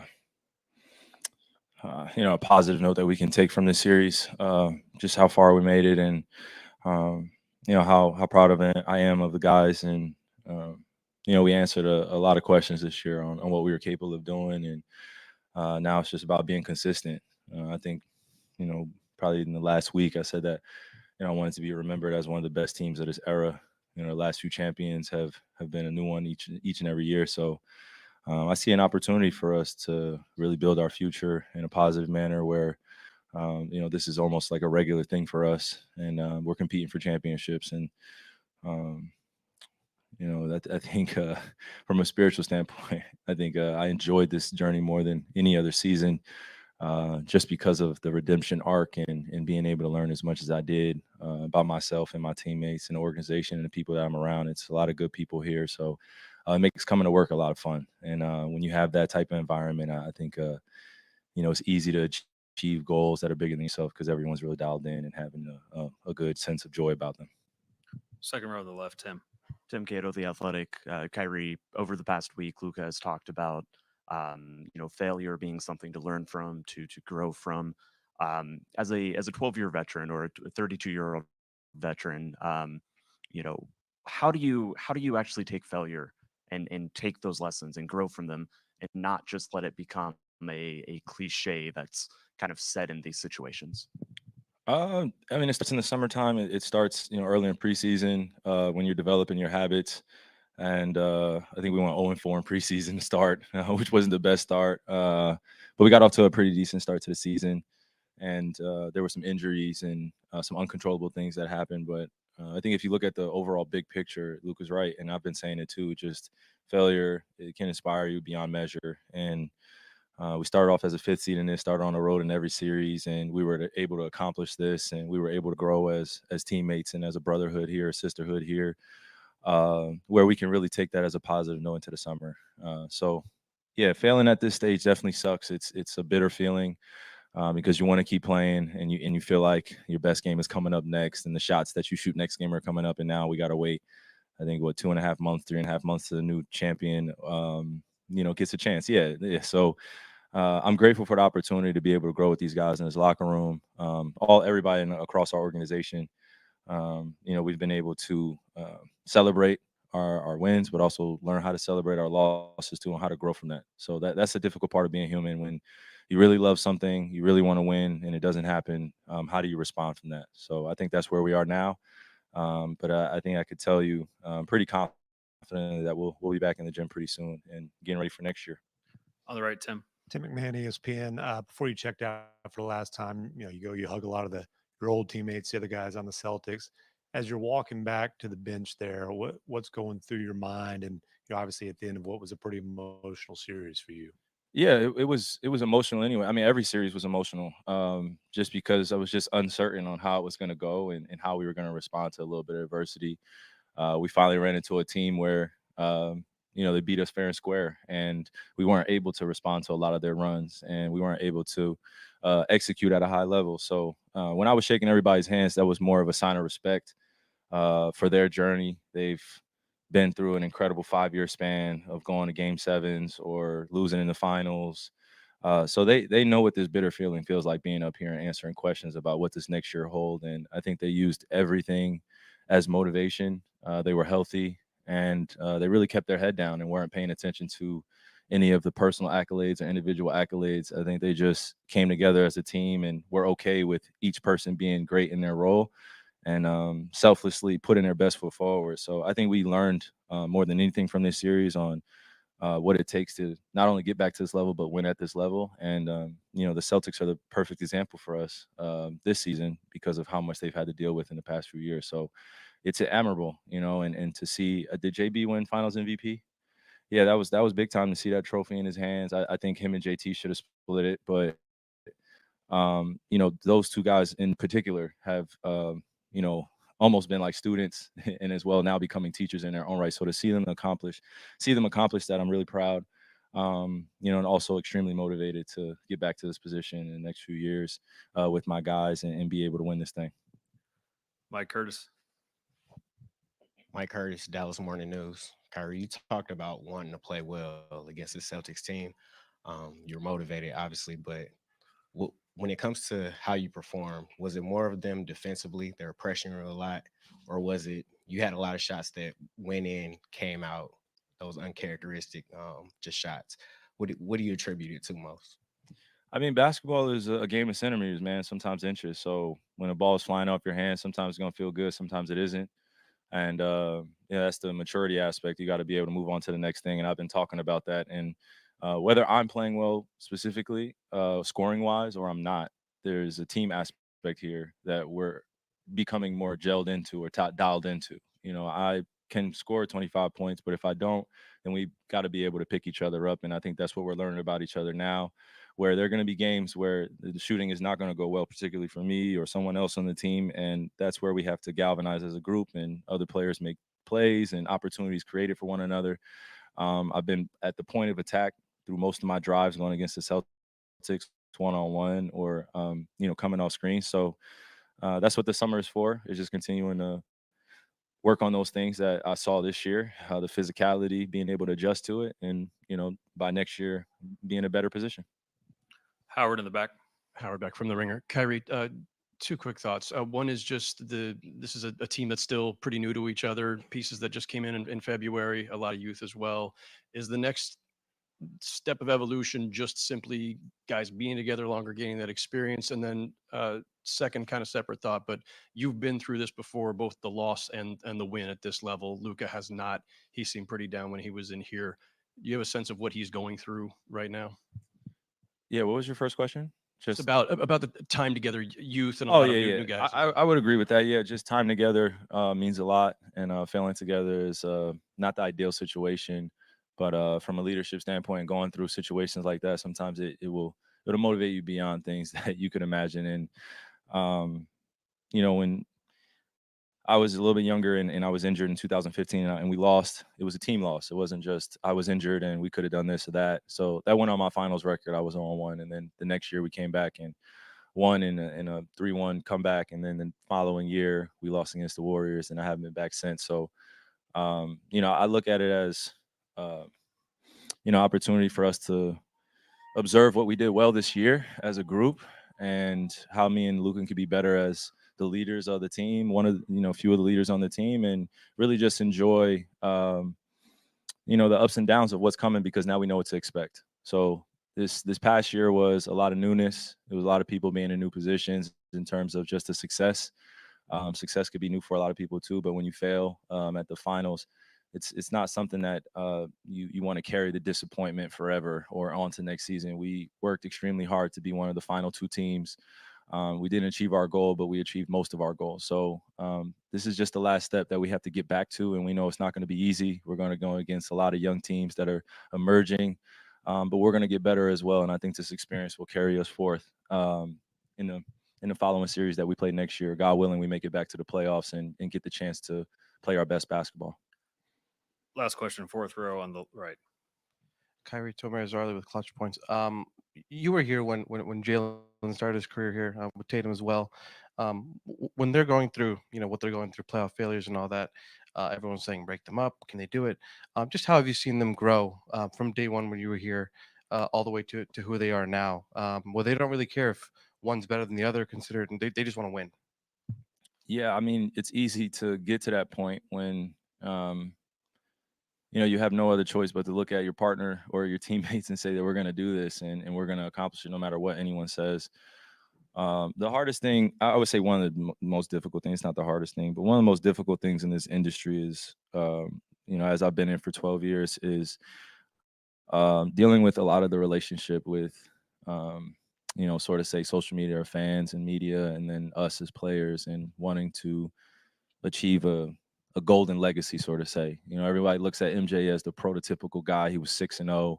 Then you go down the list of Bill Russell and other great guys that have come through this league. I can name a myriad of names, but for those guys in particular, I think they have had the same trajectory or career path as some of the greatest to play the game, where they've lost early in their career and now they're at the top of the mountain because they've earned their way there and they've been able to learn. So again, I'm nothing short of proud of those guys, but I think this was a message to my teammates as well, that when we get this opportunity, God willing, we get this opportunity again, we work hard. It's going to be more than just our talent that's going to get us over the edge, and it's going to be more than just somebody scoring 30. It's going to take more than just scoring. It's going to take everything from you, and that's what makes this thing beautiful too. Is when you get to the top of that mountain, how do you stay motivated there? And now that they're there, I think those are questions they're going to have to answer for themselves. But for us, we got to the top of the mountain and we failed. So now we have to start at the bottom, and that should be inspiring. So grateful that I love what I do. Grateful that I get to do it with people that love what they do too. So be a long summer, but looking forward to the start of next season now. Thank you, Kyrie.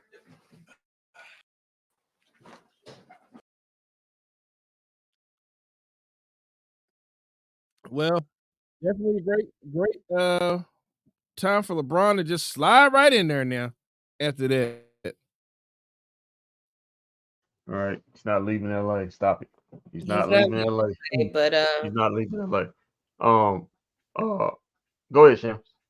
I just want to say, as much I might want to hate Kyrie Irving for how he performed in this final series and his tweets, I gotta love him. The guy he's I don't know, how can I put this? He's one of the most selfless person you can have. You can sit up and hear how he talks about other players and how he talks about his team and teammates. I think the one thing that stuck out to me was he was motivated to come to work this year. He was motivated to get in the gym with these guys and be around this team.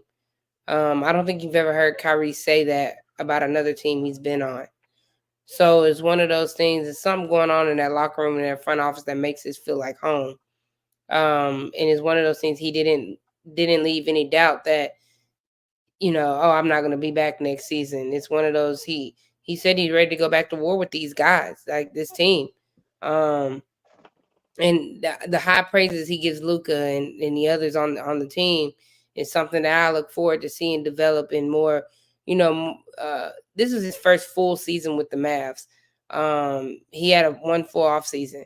They're going to learn each other. They're going to have some fun. I know the Olympics, people are going to be playing for the Olympics, i.e., Luka is going to be playing for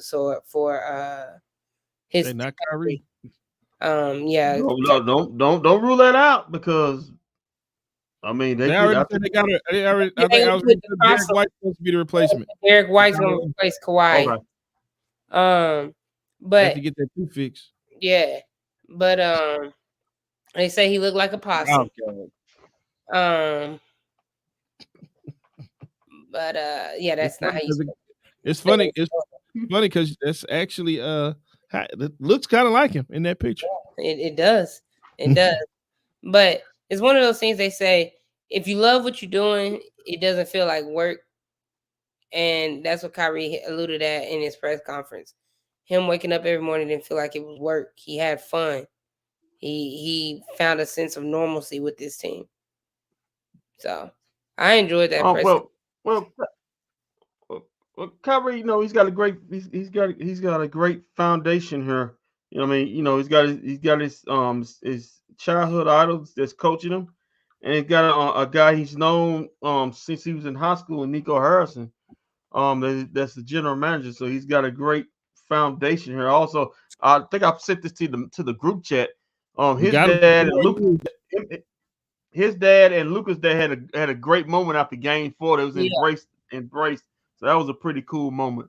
But yeah, my advice with Kyrie is take a lot of time off, brother, because you don't play a lot of basketball, and you have been injury prone. This is where you need to take a month off, month and a half off with no basketball, and just let your body heal.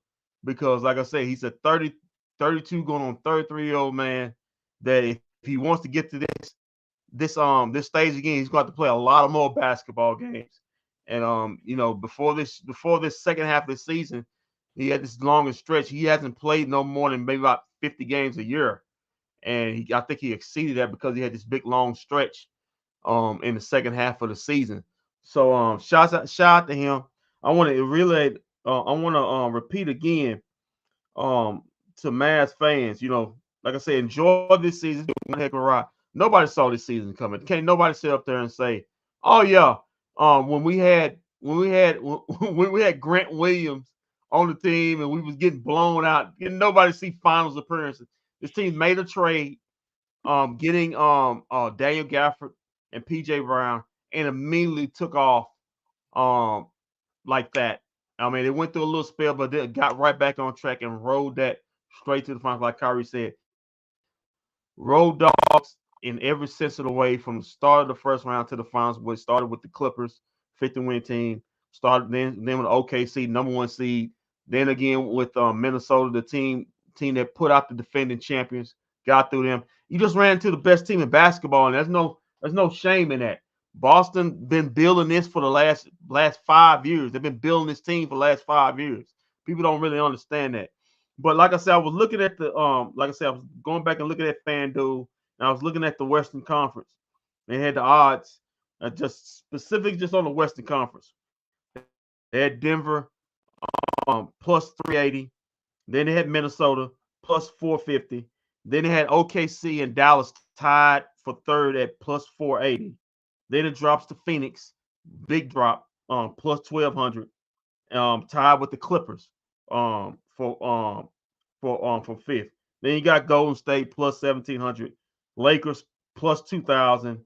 Then you got Memphis at plus 2500, tied with them with New Orleans at plus 2500. You got Sacramento plus 2800, and then you got the bottom feeders with Houston, San Antonio, Utah, and Portland. But what I'm getting at is with Tobias was emotional. We understand it, man. Hey, I know listen, you want your team to win the championship, but that's like I said before, that's the beauty in sports. Your team, you're gonna lose more than you win. Whether you're a fan of a team or you're in the organization, you're gonna lose more than you win, and that's the beauty of sports. And who knows if you get back? You could get back here again next year. Possibility you will not, because if you look at it, teams like you competing against, you don't know Denver's gonna be back. Minnesota, you don't know what they're going to do. They're going to maybe make some judgments. You don't know what Karl Anthony Towns his future is, whether he's going to be traded or not. But Anthony's going to be there. You got OKC. They got all those picks. Their future seems to be brighter than anybody. They can swoop in and make any deal they want to, or draft anybody they want to. And then you got guys like I said, Phoenix and the Clippers, Golden State and LA. Those kind of like the four older teams are trying to got that crack still are trying to get in. And then you got still teams on the cuff with Memphis, New Orleans, and Sacramento. And I even throw Houston off in there. Houston was a game out of getting into the plan.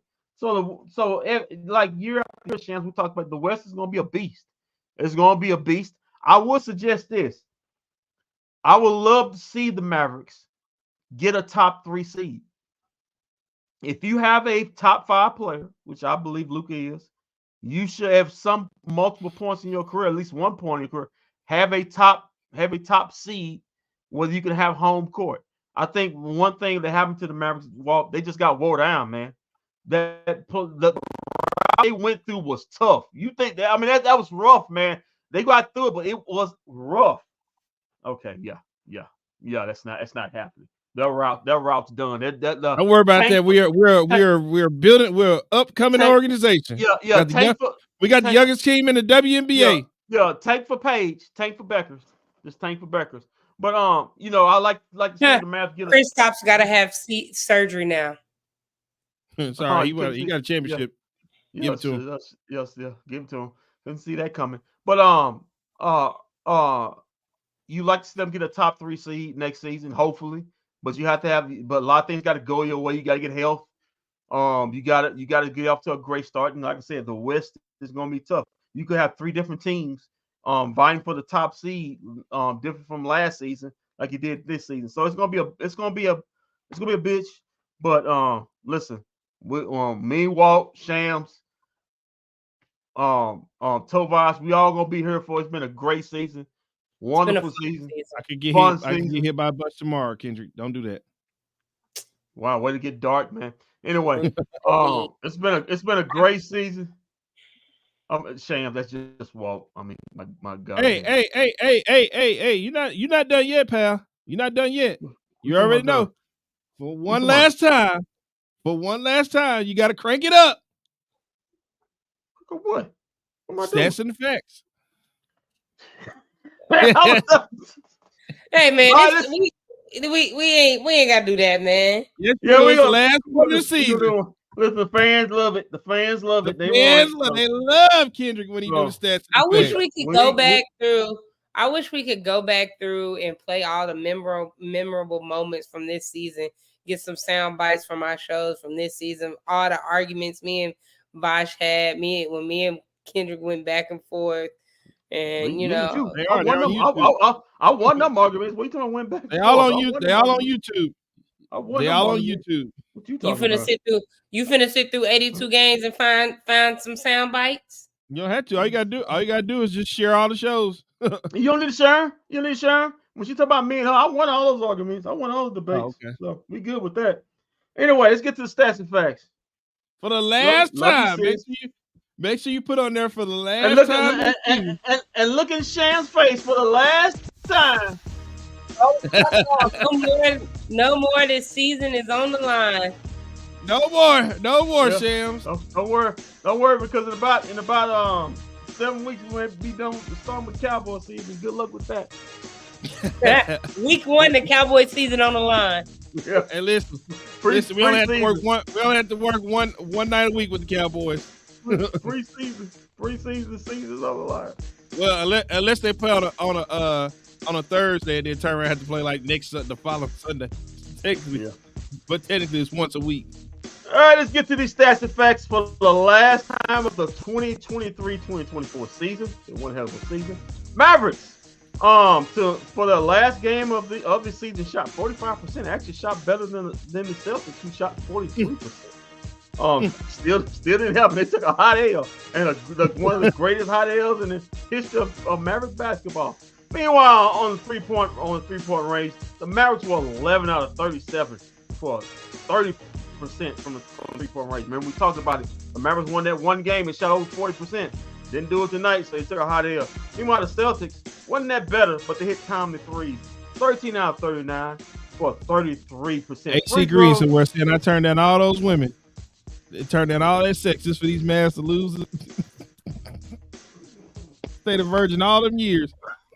AC Green said I stayed a virgin to match my number for my jersey. He said, hell, if I knew they were gonna lose to the Boston Celtics 4-1, I just had sex.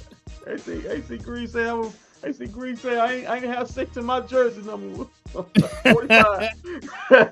Okay, let's get off AC Green's sex life.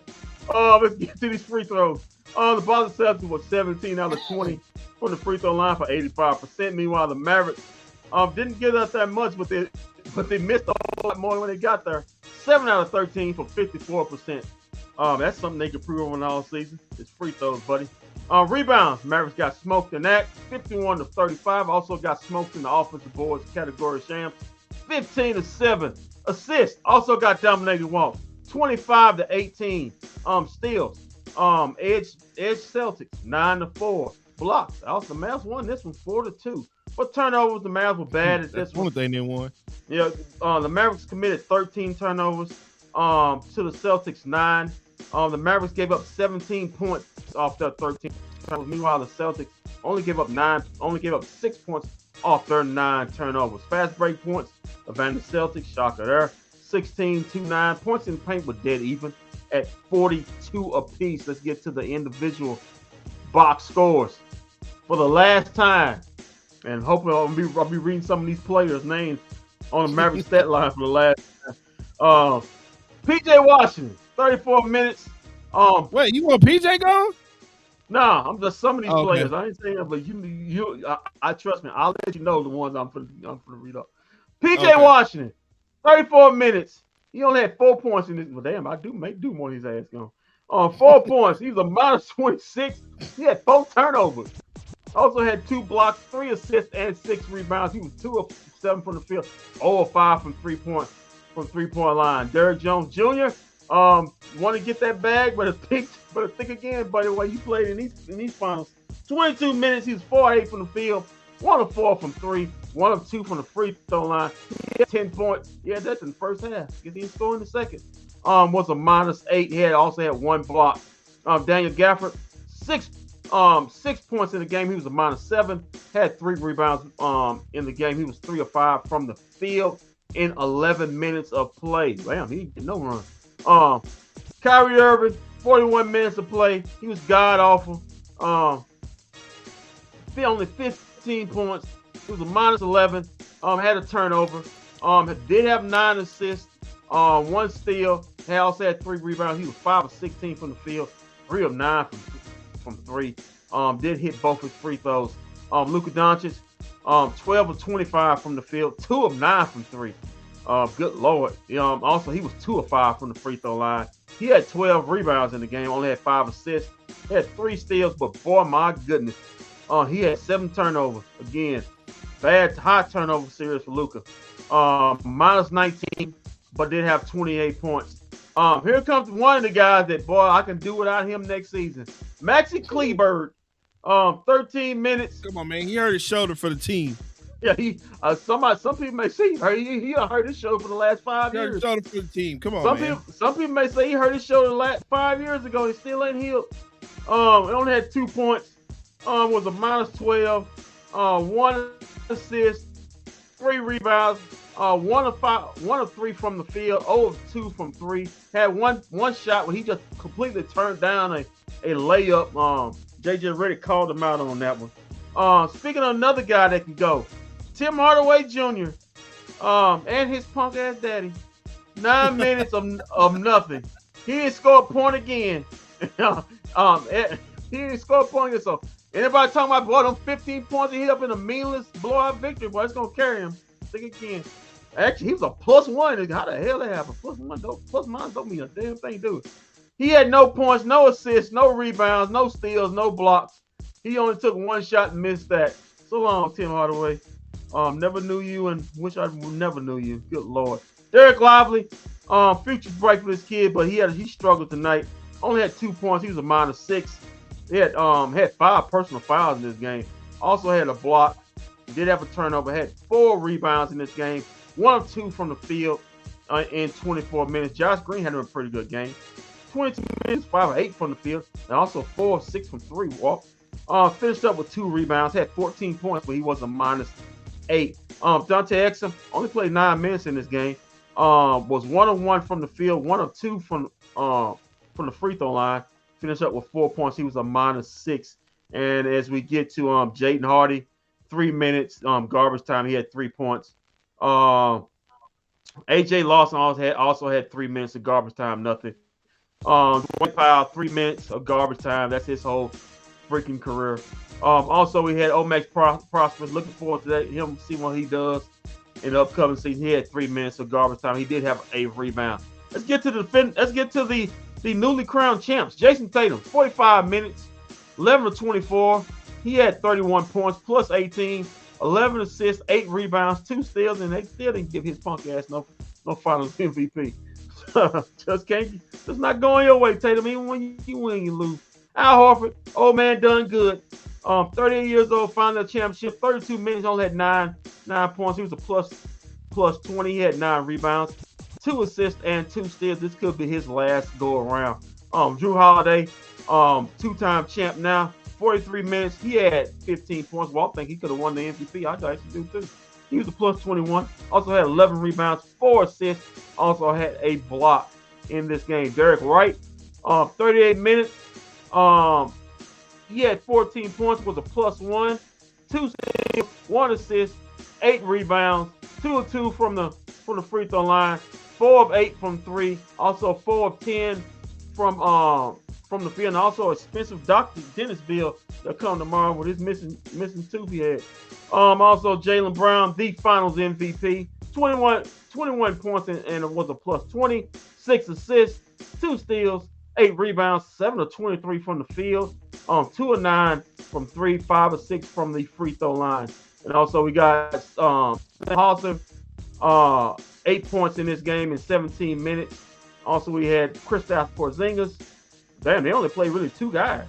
The main minutes off the bench. Kristaps had 16 minutes. He was 2 of 4 from the field, 5 points, was a plus 8, had a rebound in this game. We had Peyton Pritchard hit this one big 3 at the end of the half.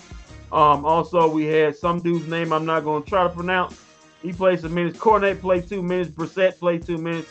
Also, we had Peterson play some minutes. And there's your final stats and facts of the NBA season, brought to you by me, myself, and I. And also, Walt was doing the 1 and 2s, and Shams was looking at her phone as usual. So long, everybody. See you next season. Except for you, Tim Hardaway Jr., Maxie Cleveland. Hope to never see you again. For you, Tim, I see you in China.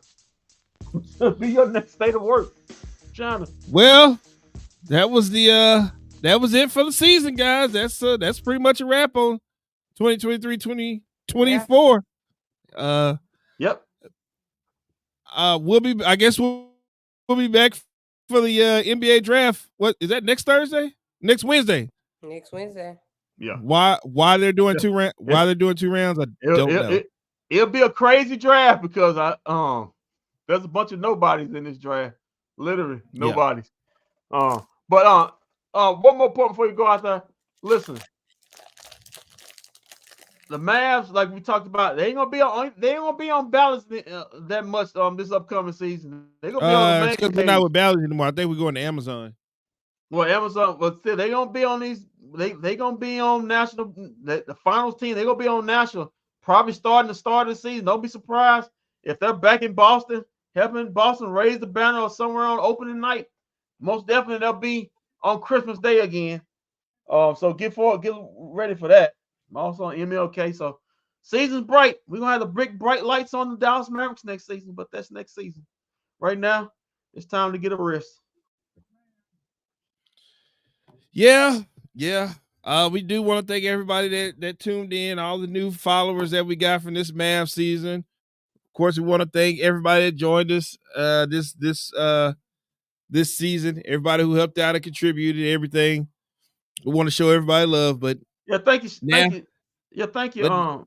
Thank you, Shams. Appreciate you contributing. Thanks for helping out. Tovash, everybody. But now we must go into hiding for a couple weeks. With a little vacation, and we'll let you know when we come back and do some broadcasting, because we'll do some broadcasting next month. But we'll let you know. I mean, of course, we'll broadcast the draft, but after that, we'll let you know when we're gonna do some broadcasting. Yeah. But well, for the last time this season, Kendrick, keep your feet on the ground, keep reaching for the stars. Always do his best for business. If we don't see you around, then we will see you around. At some point this summer. Go Wings! And remember, everybody, no, always great